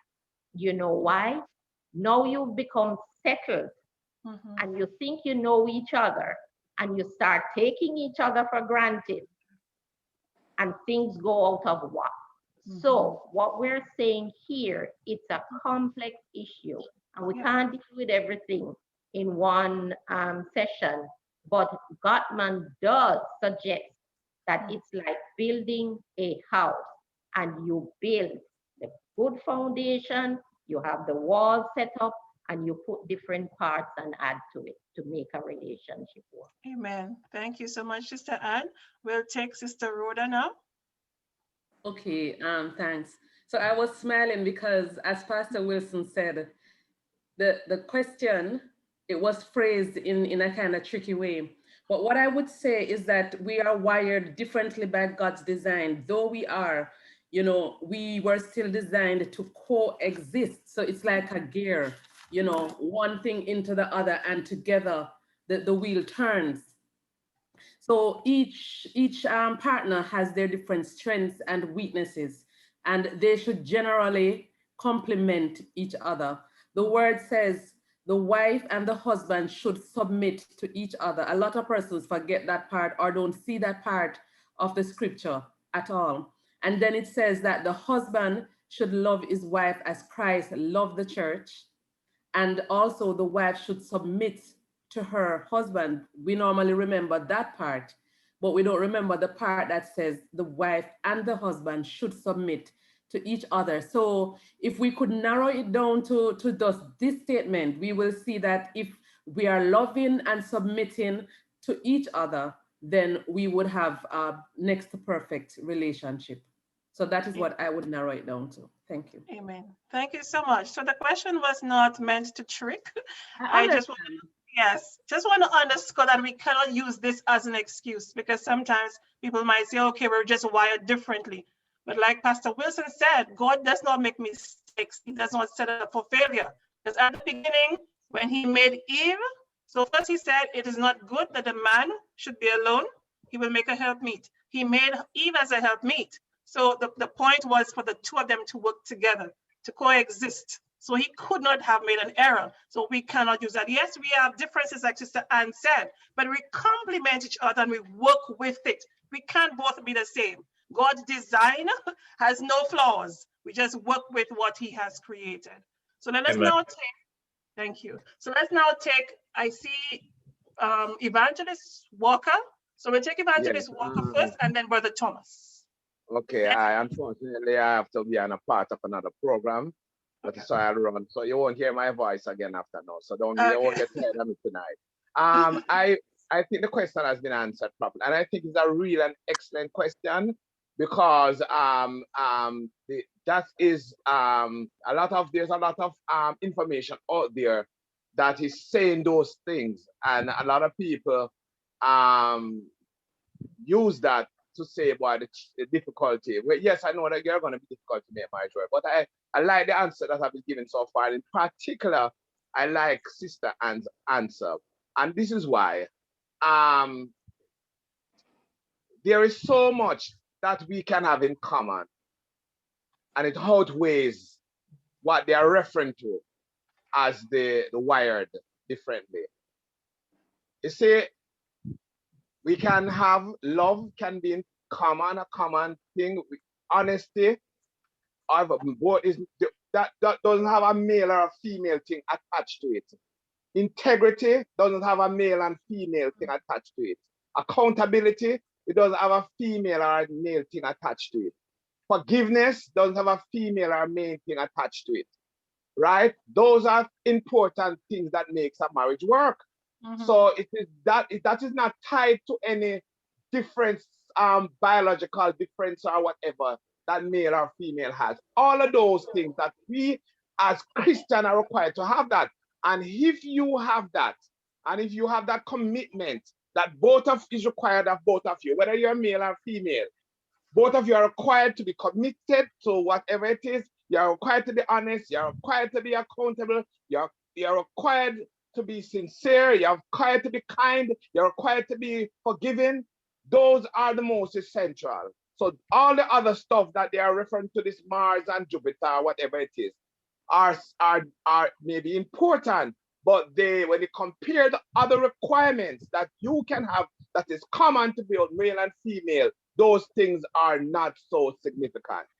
Yes, they're important, but I'm saying when you weigh them to the other stuff that what are required that even make you a good child of God, in generally speaking, those are the things that are important, and those are what I feel are lacking the most in marriages. And so let us allow the Spirit of God to help us to be better persons first of all, and so to be better husband and to be better wife.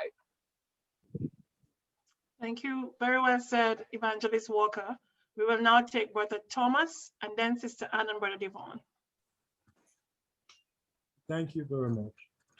I want to add to what Pastor Wilson and I think Evangelist Walker have given another side of it. We all used to a socket and a plug, and they complement each other. But if there's a short circuit, they will burn up each other. And so I want to add that God had made male and female, as Pastor said, to complement each other, but sin is the thing that short circuit us, which produce within all humans selfishness. And selfishness is self-serving. And therefore, in a relationship create problem when one is serving themselves rather than serving the relationship. And so it is clear that we have persons who argue that man is different, woman is different, but it is God made us to complement each other. I cannot reproduce myself without a woman. A woman can't do it without a man, and we can't build without each other. But sin is the problem that starts to circuit us out and burn up our circuit. And we need to always bear in mind that we must guard ourselves against that selfishness. Amen. Amen. Thank you, sir. Sister Anne and Brother Devon. Yeah, you know, we have a saying for ourselves, Anne and myself. We always say, well, you're married now, okay? You got to let your wife be a woman. You got to let your husband be a man. And so, along what has been said before, that's really critical. You know, some person get married and they understand that the husband needs to be a man, whatever that means. Whether it means say, want to watch his game or you want to go talk to the guys. I mean, you have to, and the wife want to do whatever the women do, right? You have to be able to say, as a family, that's important. You understand that. As a man, understand that, you know, your wife is a woman, right? You're going to want to do woman stuff. Let her be free to do that, and vice versa. If you do that, some of those problems, you'll avoid them too, you know? Yeah, that's all. Yeah, for sure. Thank you, sir. I'll take two questions from the chat. One from AC. The question reads, as a single person not dating or in a relationship, are there some pre-mindset that is crucial for successful marriage? Would you need AC to elaborate on that? On the list? She's basically asking if as a single person, she's not really dating, she's not really in a relationship, but what are some advice that you can give to bear in mind for preparing for a successful marriage? Okay. Anyone?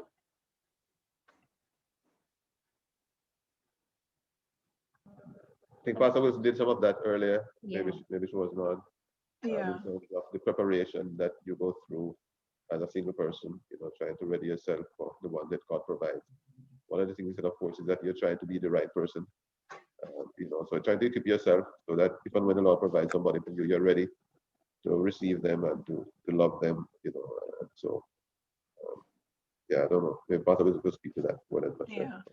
No, We're actually recording it, so I guess Sister or AC will be able to see it as well. But Pastor Wilson, go on, please. Yeah, but Brother Devon's comment was on point, especially, you know, she expressed that she is not actively seeking out a companion now or anything like that. So the most you can do is just, you know, get yourself geared up, be the right person, look at yourself and how you would fit in a marital relationship when it arises. So it's just a matter of preparing yourself for such a situation that when it arises, you'll be able to take hold of it.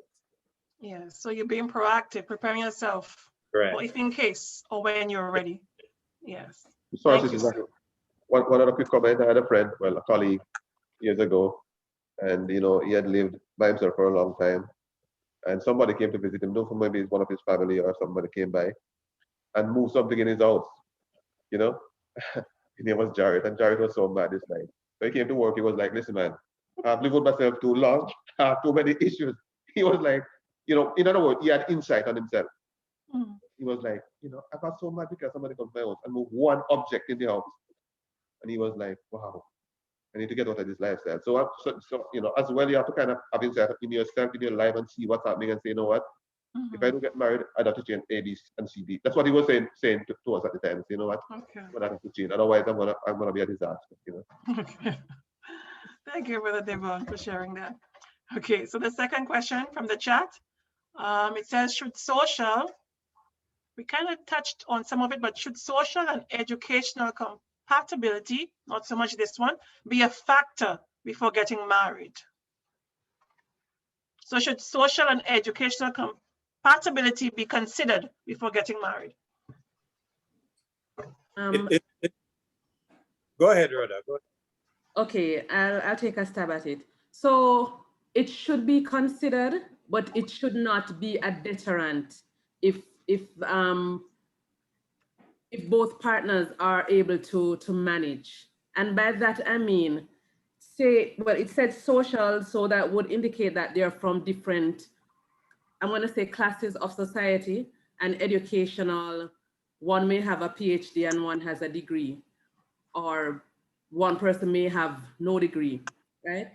If both persons are able to communicate, if they're able to understand each other, and they are able to do this effectively, then it should not be an issue.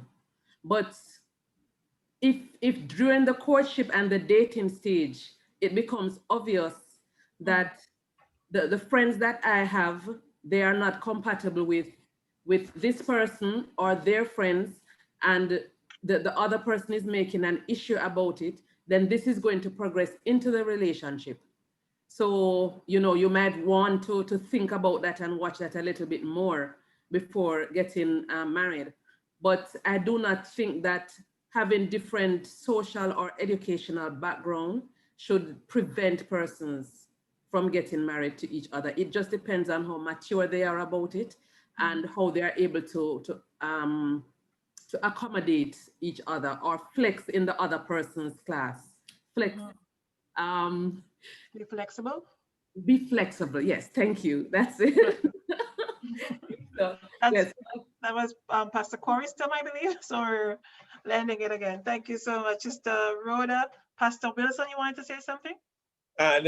Just what Rhoda said, she answered on point exactly what I was going to say, is just being aware of it, you know, and it could pose a problem, but if you are aware of that and you know, will not allow it to be a problem, because it's gonna call for some kind of sacrifice, might not be the right word, but this person might not be able to flex with some of your friends and all of that. But if that's not gonna pose a problem for you, then you can go ahead. So it needs to be considered, but it should not necessarily be made a deterrent for marriage. Heard you, sir. Thank you so much, Pastor Corey, and then Sister Anne. Thank you. Before I make my point or before I put my question forward, I just want to say that because I hear some things coming out which I really love on this program, and my wife is there. I mean, my wife is like a baby. She's very soft. She hears if you cry, you see her there. Like she's strong. She hears if you cry. She's like a baby. But one of the things I noticed, she always say to me, and I hear it coming out, and sometimes I wonder if it's the way you culture, they talk about, you know, social culture and all of that. Because for me, even when I'm talking soft, my wife say, talk soft. And I'm saying, but babes, me I talk soft. I think me a man, me don't know how soft I must go. But I mean, so I don't know when it's like, I mean, she culture probably different, and maybe it's where I was born and grown and raised. We didn't have any neighbor. I realized when you're born and grow in a close community, you tend to speak soft in your house because you don't want your neighbor to hear. But maybe because it's where I was born and grown and raised, because we didn't have that neighbor. So we don't really talk now. We don't whisper, we just talk. But I realize now that she's so soft that all when I'm soft, she still turn on my volume. So I mean, sometimes the volume that she want me to go in, we don't really think so we can manage the volume there. But you know, but at least we working together so far, 21 years, and I believe it's going to be lost until death do us part. That's my concept of marriage, right? If you have a car and you love it, when it breaks down, you fix it. You have a shoes, you love it, you fix it. So if you have a marriage, you must always try to fix it. I don't think you should try to get rid of it. But when I look on the survey of divorce within church, and I say church, I'm not just talking about Church of God, so they're among Christians. I want my panelists, whichever one, to explain to me a little more on Proverbs chapter 18, verse 22. Any one of the panelists, before you go to the other question, Sister Jack, don't spend long time on it, but just any one of the panelists, explain Proverbs chapter 18, verse 22 for me, please. What is it? It's He who finds a wife finds a good thing and obtains favor from the Lord.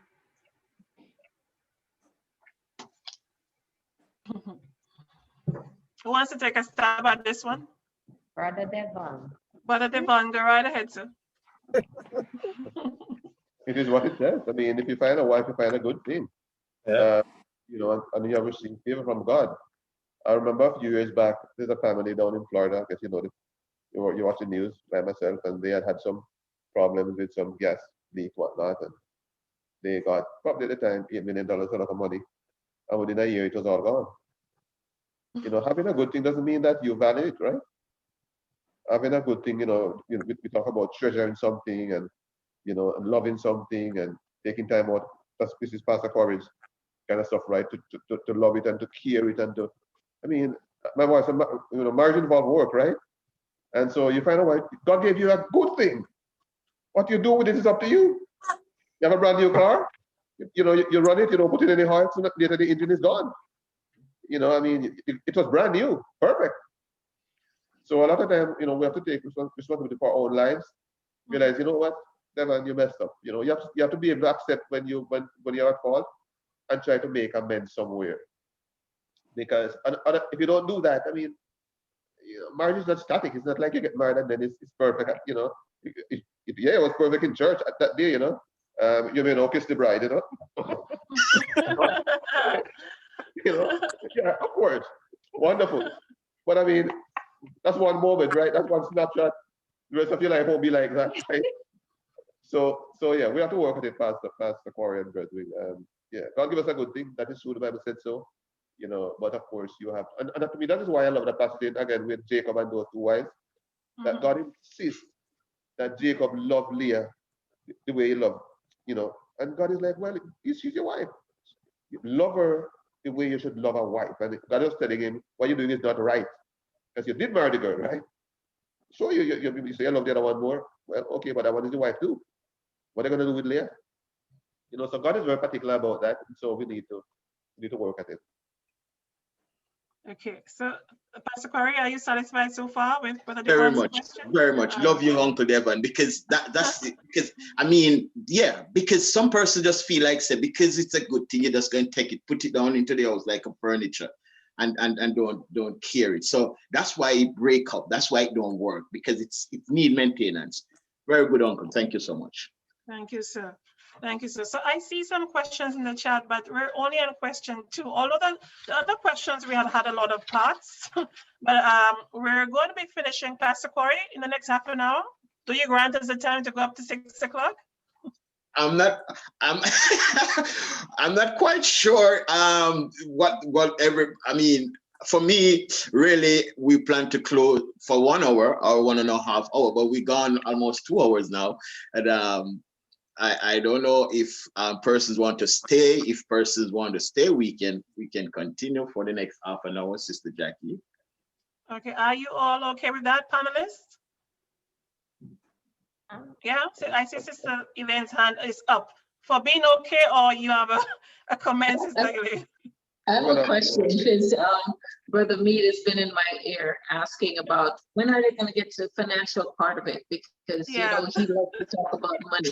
And the last time we didn't get to the money part of it, so really and truly, that's something that's very important. Yes, that's true. So just one little correction though, Pastor Quarry, the discussion part should have started around 3:45. We started around 3:45, and I think the goal was to go for 1.5 hours for the discussion part from that time though. So I don't think we have expired our time, but let's try to go quickly so we can get to the finance part. Okay. So Sister Elaine's husband could get to answer this one. Okay, no worries. Yeah, so one question. Sorry, Sister Anne, go ahead. Sorry about that. There's just one point I need to make in terms of the disparity, like somebody has good education, somebody else doesn't have. We're in a social context. Let it be the decision of the couple to get together. And I'll tell you why. Sometimes as a church and as a community, we are the ones who create the problem, not the couple. And I recall some years ago, I went to a university when I was doing my comprehensive exam, and the person who was helping, and I overheard these two people talking. You know, she has a master's in counseling and she married a mechanic. And it was like, what's the point you're making? Exactly. The two people are happy. They found a way to live their lives. What is your problem?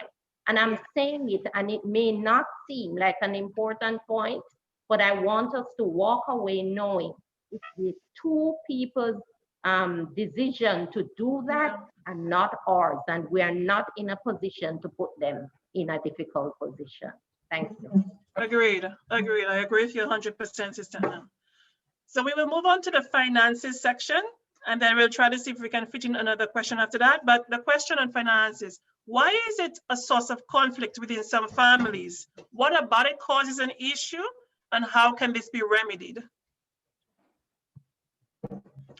Sister Elaine says, I'm sorry, I can't pronounce your name. Would you like to take a stab at it? Well, yes, happy Sabbath again. The source for the conflict is once you get an income and you're spending more than what you get in, it's gonna always cause a conflict. So like even our kids from early, I teach them with money, you have to, before you get paid, you wanna write down how much you make and have a next part where you say what your expenses are. And every time when you calculate, you have to be ahead, meaning you have to have a balance left for yourself. So once you can do that, and then you can see how much more you're spending. So whatever you're spending on, if it's you're buying coffee when you don't need to buy 5 cups a week, you can reduce it to 2, then you can save more. So once you have more money, you have more confidence in yourself, and your relationship would be better. So it's being accountable for what's your income, what you have coming in, and always spending below what you make so you can have more. That's for that part of that question. Thank you, Brother Nelson. And you kind of touched the second part of the question, because the second part of the question is, what are some sound financial practices within the family that can foster unity? And you mentioned a key thing, right? Making sure that you do not spend above your means, staying within your means. So you have to know your income, you have to know your expenses, make sure the expenses are less than the income. Can I add something to that, Sister Jackie? Go ahead, Sister Nelson. One of the things that I know we talk about within the family here for us is that over the years, what we've done is make sure that we save and we put our finances together. What I've noticed just by talking to the young people within the church, what we've noticed is that a lot of them want to pay the rent, want to pay the water, one is paying the TV, one is paying the phone, and what happens is that somebody missed a payment somewhere. So what we've taught our children and what we've done as a couple, we have an account that everything goes into that and pays all the bills. And over the years, what we've noticed for ourselves is that we don't quarrel about bills. So we never have an argument about which bill wasn't paid, because our bills are always paid, because they go to one account and everything is pulled from that one account. And nobody complains who pays what. It's my money, your money. It all goes in one place. So I know my husband was itching to talk about this, because this is something that we've seen work. Our son was able to buy a house at age 24 because of the things that we taught him. And he was able to put his money together and buy a house without having a partner. you know, on his income. And I remember I said this, our son called us once and said, Mom and Dad, thank you so much, because he became involved with this young lady and she could not get a car. And he was able to get a car because his credit was so good and his payment was so low. She could not get a car under 29% or something like very high interest rate. So these are some of the things we notice within the church that aren't being taught to our children, how to spend, how to, and I'm saying this because we're seeing people come to my husband because he's within the church and he likes to talk about money, and they've asked him, what do you think about such and such? And they're like in awe. They don't understand, and they weren't taught that these are something that you should be doing as parents or should know as a child. So that's something that we saw lacking in the church, and he loves to talk about it. Do you want to say something else? Wait for him. All right, so you wait. He's good for now? Okay, so thank you so much, both of you. So what I got from what I heard is that one, you have to model those behaviors yourself. You have to make sure you know them, because otherwise you can't pass them on to your children. And then it's very important as part of your role as a parent. My husband and I were speaking about that earlier, is the deliberate and intentional practice of teaching your children those things, because they're not taught in schools. They can't learn them by chance. So model it yourself and pass it on. Sister Rhoda, I'll take your hand just now, but Sister Elaine or Brother Nelson, sorry, said something, and I kind of sparked that in my head, and I've heard people say that. So some women will say, my money is mine, but your money is ours. So there's contention because of that. So whatever I make as a woman, I guess it could go both ways. It's mine, I keep it. You don't need to know how much I'm making. But you as a husband, it's expected that you bring it into me and we can spend it, cover bills and whatnot. What are your thoughts on that as well? So I'll hear from Sister Rhoda now, and then Pastor Wilson, and then Pastor Corey. Okay, so I just want to weigh in on teaching the children. Some time ago, I was listening to Dave Ramsey. He's this financial coach here in the US. And one of the things that he promotes is having the children learn about finances from very early. And as an accountant, that is something that is important to me.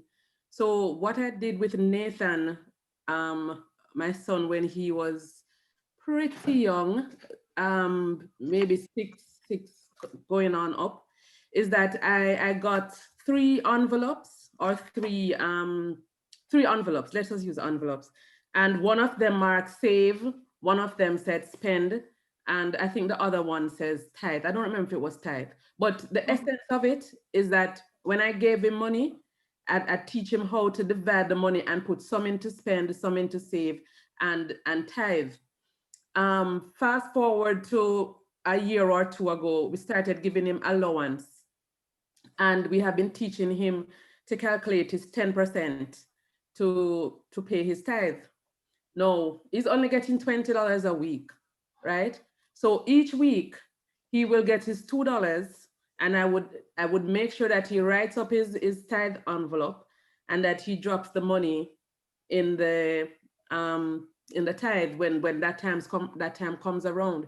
No, there are times that he forgets and he may not take his money to church, but I lend him some money. And when I get home, I collect back my money from him, because if he used my money for his tithe, then it's still my money that is tithing, and I want him to understand that. So when I reach home, I stretch my hand for my $2 because it is coming out of his money. So at this stage, I want him to understand that when you get money, you have to put aside some for God. God always gets some out of it.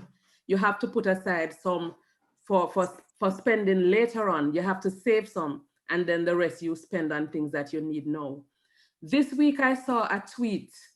Somebody said one of the ways you can teach your children about taxes is that when you go to McDonald's and you collect the fries or the food at the window, before you hand the fries to them, you take out some, right?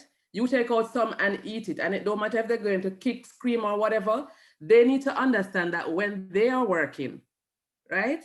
Uncle Sam or whoever that person is in Canada or in Jamaica, he is going to take some of their money before they get it. And that is a very good way to get it across. So even though I'm not eating fries anymore, I will find a way to teach that lesson in a very effective way. So that's my comment for now on finances. It's one of my favorite topics as well. Yes, it is. And I think we can have just one whole session on just finance. Thank you for sharing that tip, Sister Rhoda. We'll take Pastor Wilson, then Pastor Corey and Sister Lisa, and we have some questions in the chat. I just want to just to strengthen Sister Elaine's point that she made, because that is always a big advice from me to couple, is that one purse is important, especially these days, these persons now like to spend their own money. And as you said, Sister Jackie, sometimes the ladies think that what I work is mine, but what you work is ours. And, so the man has to take care of all the bills, and then she gets a chance to save and do whatever she wants to do with her money. But I think pulling together is important. And I think as she explains her own experience, it usually works better. You cover all the areas. I think also, there should be consensus. You don't spend what you want to spend it, and I spend what. So it sounds like for her, there's already an understanding that when the money comes in this account, this and this and this and this is what it takes care of. So it's not that every month they have to say, what no. The system is already set up. So, there should be consensus. And also it was said that there should be a savings. Never spend everything you work. Something should go towards saving, for the rainy days. So just want to strengthen her point that she made. Well said. Thank you, sir. So we'll take Pastor Corey, Sister Lisa, and then Sister Anne. All right, thank you very much. I am also on this strengthening also, and Sister Elaine, I think, but when I tried to do my calculation, and I think Sister Lisa have set up her system before she met you, so I was wondering if it's you who teach her, but I realize it's not you. But that's my wife. I call her my accountant, finance manager. She's very good, very good. Well, she's an accountant, so I expect that as well. But that's how we do it. We have account for bills payment, and I know which bill I pay, she knows which bill she, but we pool all the money in that account. So when I get paid, I just transfer what I should transfer in it. So we know the bill take care. So I really would want to, encourage, couples to really saving, as Pastor said, is very important. I wasn't good at saving before I got married because I was a fashion guy, I spend a lot on clothes, and I'm still spending so much. She monitor it. I love nice clothes, especially going to church, and I love nice cars. I just love nice things, and I would just spend. But she used to tell me, "Look, yeah, you need to." So she monitor how I spend. But nevertheless, it is very good. She teach me about budget. I didn't know about budget before I got married. She teach me about budget and all of these things, and trust me. I that's why I tell you, until death do part. I held on to this woman for the rest of my life, can't let her go. But it's very good. I like the way you put it, Sister Rhoda. I was just rubbing Zachary's head when you mentioned that, because you have to be careful how you go in his fries when you go McDonald's. You have to be careful how you touch his fries. So I'm letting him know now that, look here, I'm going to start practice that habit. But, we have an account for him. We probably need to start give him some money and teach him that method as well. But we save for him, but we never put it in his hand. So we probably need to start that. Thank you very much. Thank you, sir. So we have Sister Anne. Sorry, Sister Lisa and then Sister Anne.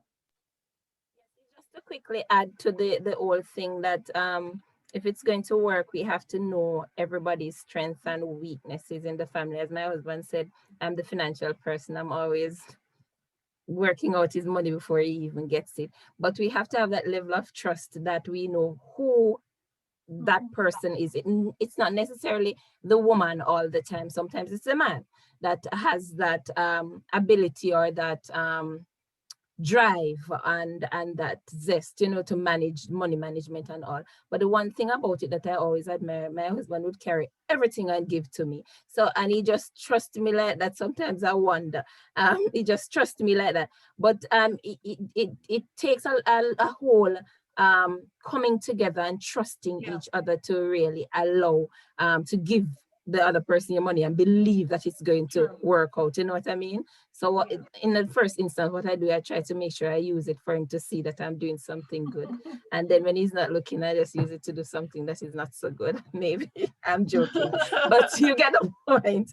You have to show the fruits of your labor pretty much. So if you're saving and put goals in place, so you know what it is that we're working towards. So we're working towards buying a car. So we know where we are, and like on a monthly basis, I'll update him. Okay, we now have $5,000. Man, if we can get $3,000 more, and maybe in another 3 months we'll get it. That sort of thing. So I'm always sort of projecting and putting plans together along with everything else. So that is very important if we're going to manage our money as a family. Know what your goals are, your aims are, and the aspirations are, and when targets. What are the short-term ones, the long-term one? When you say short-term, what does short-term mean? Is it 3 months? Is it 1 year? Is it 5 years? You know, that sort of thing. Thank you, Sister Lisa. And you know what? I'm convinced that we will have another session just based on finance. Brother Nelson will be my co-host for that one. Okay, so for sure, because there's so much coming up and there's so much we can learn. Sister Anne, I'll allow you to speak. Just actually go ahead, Sister Anne, and then I will bring up some points. Okay, just briefly, I agree with you. I think we need a session for financial stuff, and because we're open to learn. We have one account, and I want to say because we need to realize that it works. We've never had any tension about money, never in almost 30 years, because everything is pooled together, we do it together. And Pastor Wilson taught us that in premarital counseling. Yes. Thank you so much. Thank you for all of those points. I just want to say a few things. I won't be long. Maybe we'll just close up on the finance topic, but I want to highlight some things. One, Sister Rhoda gave a very good way of teaching her child or children about finances. One thing my husband and I use, we don't, and I agree with you, Sister Rhoda, it works. But for my husband and myself, we said, okay, you don't get any allowances here, and there's nothing wrong with it. But what we want to teach our children as well is that there are other options. You could be an entrepreneur, you could be a business owner. So we're trying to teach our daughter that you could open a small business, you can start a small business. So we have taught her how to do that. In her small business, what she does is odd jobs for us, not things that are her chores. We don't pay her for her chores. But if, for instance, I'm preparing the documents for taxes, and I need to create an Excel spreadsheet and take all of the bills and put the figures in there, this is not her chore. So in her business, she gives us a flat rate and she charges high fees. So she'll charge us $20 for that. We will pay her $20 for that, but we don't give her any allowances. So once in a while, maybe once a week, I will give her a chore, something to offload a task from me so I can focus on more important things. And that's her small business. She does clerical work for other people, so typing documents. If you want to do that, just touch base with her. I can't remember the name of the company now, but it's officially a sole proprietorship company. So this is how we give her money in the form of allowance. That's what we do. Another thing we do, we practice in our home. We leave, and Sister Monica has a question concerning that, and some of you have said it. We have a joint account for bills, and we leave off one income. So we live off one income, and we still try to save a portion of that income. We don't use that one income to cover bills and everything. We still say, okay, 20% of that or 30% of that we're saving, and we save the entire other income. So that I call that aggressive saving rather than budgeting. And there's nothing wrong with budgeting. What I do, I don't like budgeting. It takes up too much of my time. I don't want to figure the nitty-gritty. So what I did, I figured out, I monitored our spending for the first 6 months. And I got a good idea of what each bill should be. So now that I know what I should be spending on each bill, I know how much money to set aside every month to cover bills, and I just save everything else. So I don't really have to think. Accountants love budgeting and nothing wrong with that. But for me, I don't like the nitty-gritty, so I will just save in bulk and I'm done with you. I know I've saved and that is invested. So that's another thing. And again, in the presentation on finances, we can explore so many alternatives. My husband wants to say something just now, but Sister Monica has a question. She says, what is your opinion on having separate and a joint bank accounts? Is one better than the other? I think some of you have covered it already. But what I will also tell Sister Monique is that it's good to have a joint account to cover bills and whatnot. And if you just want to buy something here and there and whatever, every now and then, it's good to have that joint account for that. In Canada, I know for sure, and in the States, there is what is called registered accounts, investment accounts. So in Canada, there's a TFSA. I think in the States, it's called a Roth IRA, is equivalent to that. There's also an RRSP, Registered Retirement Savings Plan. In the States, I think it's called an IRA. So these things have to be individual accounts anyways. I'm not sure what they are in Jamaica, but the government allows you individually to open those accounts. You have to meet certain criteria. You can save in that tax-free. So any return or interest or income you make on this is sheltered from the tax man. So Sister Rhoda called it Uncle Sam. So you can have individual accounts, like TFSAs must be individual, RSPs must be individual, but you can have joint accounts if you want as well. My husband says I already covered his points. So let me see if there are any other questions in there. Somebody said we use a joint account, but I was told it's not a good idea. I think Sister Lisa her hand up, Sister Jackie.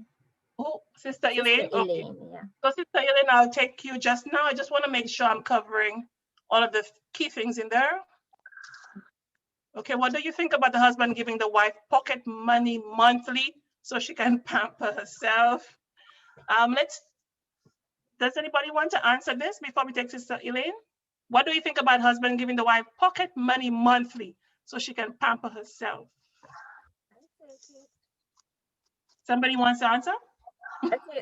I'll take the pampering, I'll take the pocket money. So it's okay to. But because we, as I was saying, because we all do things together, it's like taking from myself, technically speaking, you know what I mean? So it may or may not work depending on what your structure is within your household, but like for me, I don't think it would work per se, because it's like taking from myself based on the system that we have in place.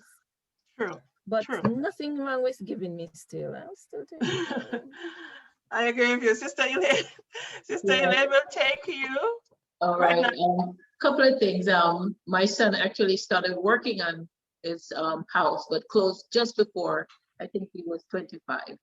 So when he actually closed on it, I wanted to make that clear because I was thinking 4. But anyways, yes, I had to clear that up. What Sister Lisa says, as a couple, what we do is that each pay period, we have money that is our pocket money that we take out the bank. This is yours for the next 2 weeks. Usually we don't have to go back unless something happens. And a lot of times we have it left over.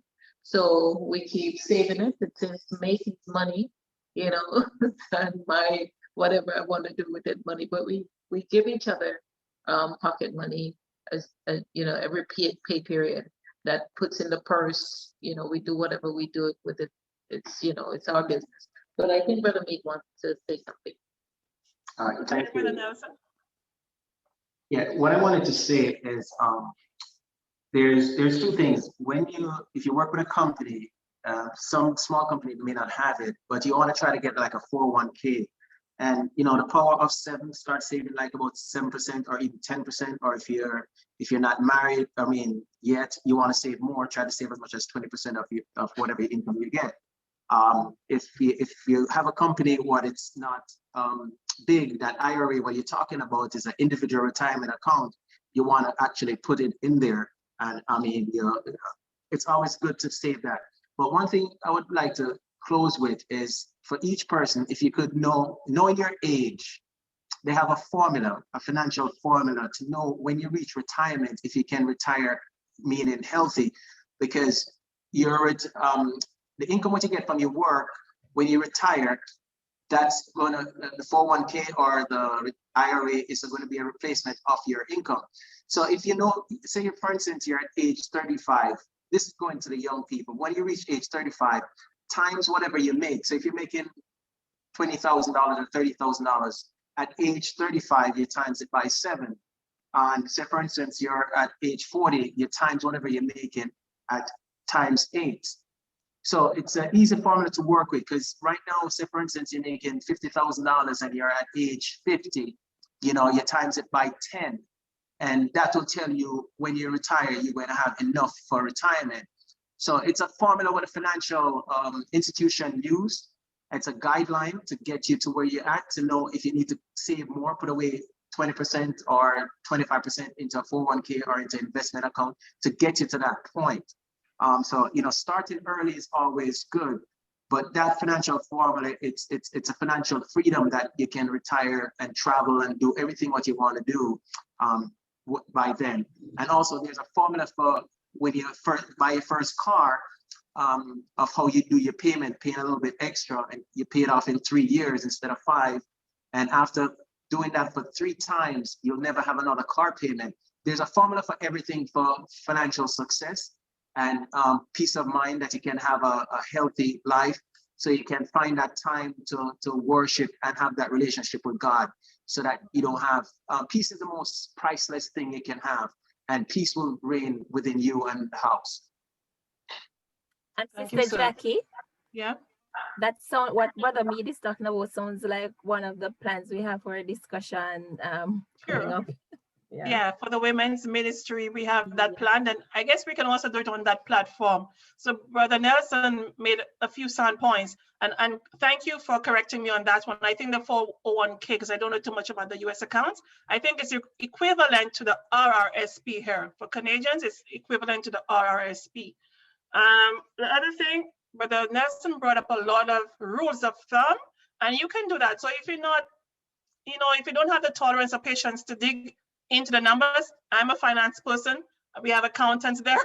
This is what we do, numbers. But if this is not your thing, you could just do the rules of thumb that Brother Nelson spoke about, and we can explore a whole lot more the next time we have the session. Sister Endib had a hand up and she just put it down. Sister Endib, would you still like to go ahead? Sure, thanks, Sister Jackie. Go ahead. Wow, Brother Nelson knows his stuff. I just took some fast notes. But me and my husband also have a joint account, and I never noticed until you guys said it. Literally, we don't have any issues arguing about finance. We just did that when we got married. It didn't, and didn't notice that that actually helps. Like, didn't even think about it. But we also, about the question about treating yourself, I think it's really good to treat yourself. Yeah. So even though we have a joint account, our paychecks goes in there, but we also take out our spending money and saving money out of there. And we also have a vacation account, so that whenever we go for vacation, we don't have to think about it. We look at the funds we have, and we go on vacation every year. So that's taken out. And then the money that we get from the government for the kids goes into the kids account. That we just leave it there. We don't touch that money unless we're doing school shopping, anything for the kids, tablets. That money that the government gives us every month till they're 18 goes directly to the kids. We do not touch it. It doesn't exist in our heads. So that's what we do for us financially. Our kids do have their own personal account. If they get birthday gifts, any little things from family, they have their own account. It goes directly to them. We don't touch it either. But when they go to shop, when they feel like doing something, we have them bring their bank accounts and they swipe it. And then my daughter will be like, why is it going down? I said, well, you spent it. Right. And then that was a eye opener. Then she's like, well, I'm not going to spend $20 just like that. I'm going to only use $5 today. We're going to the dollar store now. We're not going to Walmart anymore. Right. So it's just those little tips that you kind of learn along the way as a parent. And I just want to say, though, you just got to treat yourself, and it's good to put money aside, even if it's, you know, a little bit that you put away, but in a year that builds, and you can go on a little mini vacation with the family. You don't have to worry about stressing of how much it's going to cost, because you put away like we only put like $35 each. Like, it's not lots, right? In a year that bills. And if you didn't get to go anywhere or something happens, it just stays for the next time, right? So those are just some tips that we do. For sure. Thanks so much for sharing those practical things. And this is what we're looking for. So, you know, each of us has our own best practices and may not have thought about other things. So I've actually learned a few myself, so that is good. And I want to say as well, yes, it's important to treat yourself, because I think here in North America, I can speak for you as well in the States, there's this culture, and it's not from back home, that I will work until I'm 65, 70, work hard, and not even enjoy life, not even slow down, not even pamper myself. And then when I retire, I will enjoy myself. So I don't think that's how God intended it to be. I think we should be enjoying ourselves along the way and rewarding ourselves for the hard work. There's a phrase, and I always butcher it. I live to work, but not work to live. I think I got that correct. So we're supposed to enjoy ourselves, our lives as we go along. As long as we're not doing anything immoral or illegal or ungodly, we have the right to enjoy ourselves. And at this point, I think we have expired. Our time has expired. Sister Jackie? Yes, Pastor Corey? You can see Sister Dawn raising her hand. Oh, I didn't see Dawn. Yes, just I would love for you to give her the privilege for withdrawal. Okay. Oh, just one. Go ahead. Yeah, just one quick comment to Sister Ann Eve. You know, I admire, and people talk about kids, because when my boys, when the first one, and you know, when they were younger, we were going to Walmart or anything, and I'm a cheap person, and when they go in, and they say, "Oh, Mom, can I get a candy?" And I said, first thing I said to them, how much does it cost? And they look at it.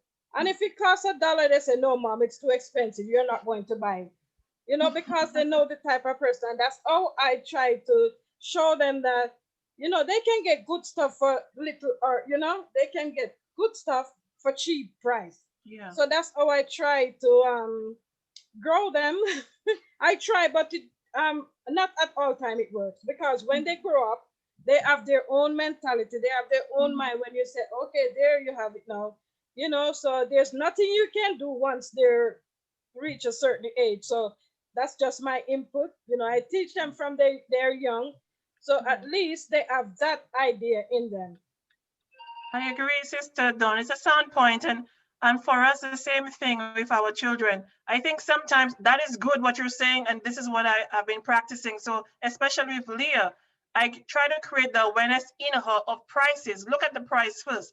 But I think I went too overboard, because now she looks at everything and she thinks everything is too expensive.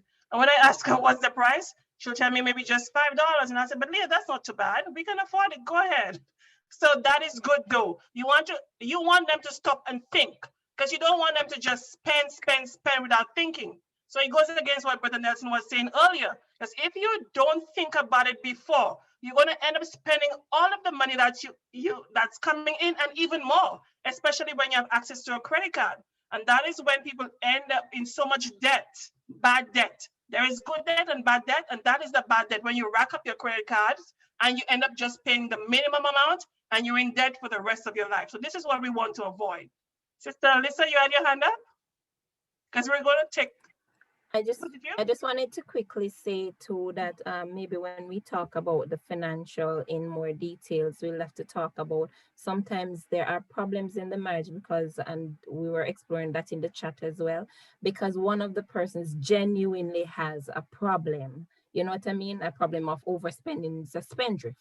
Spendthrift? Yes. Yeah. Person is always spending. You know what I mean? And if that's the case, it doesn't mean that the marriage is over. It just pretty much means that we need to strategize to find other ways to allow for that balance to exist. You know what I mean?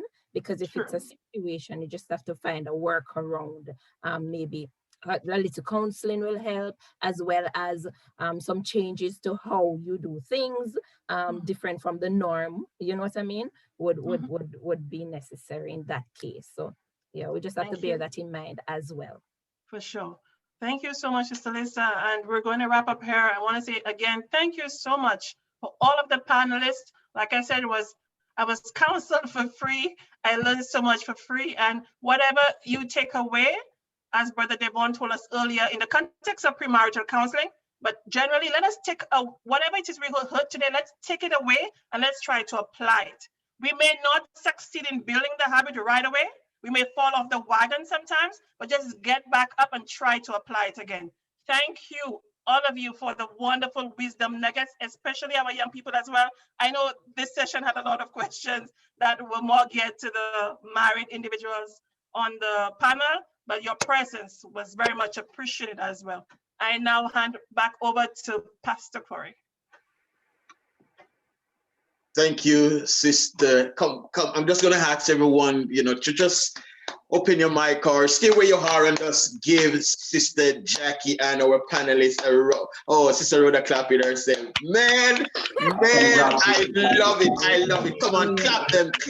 Oh my God. Thank you very much, my panelists. You have done an awesome job.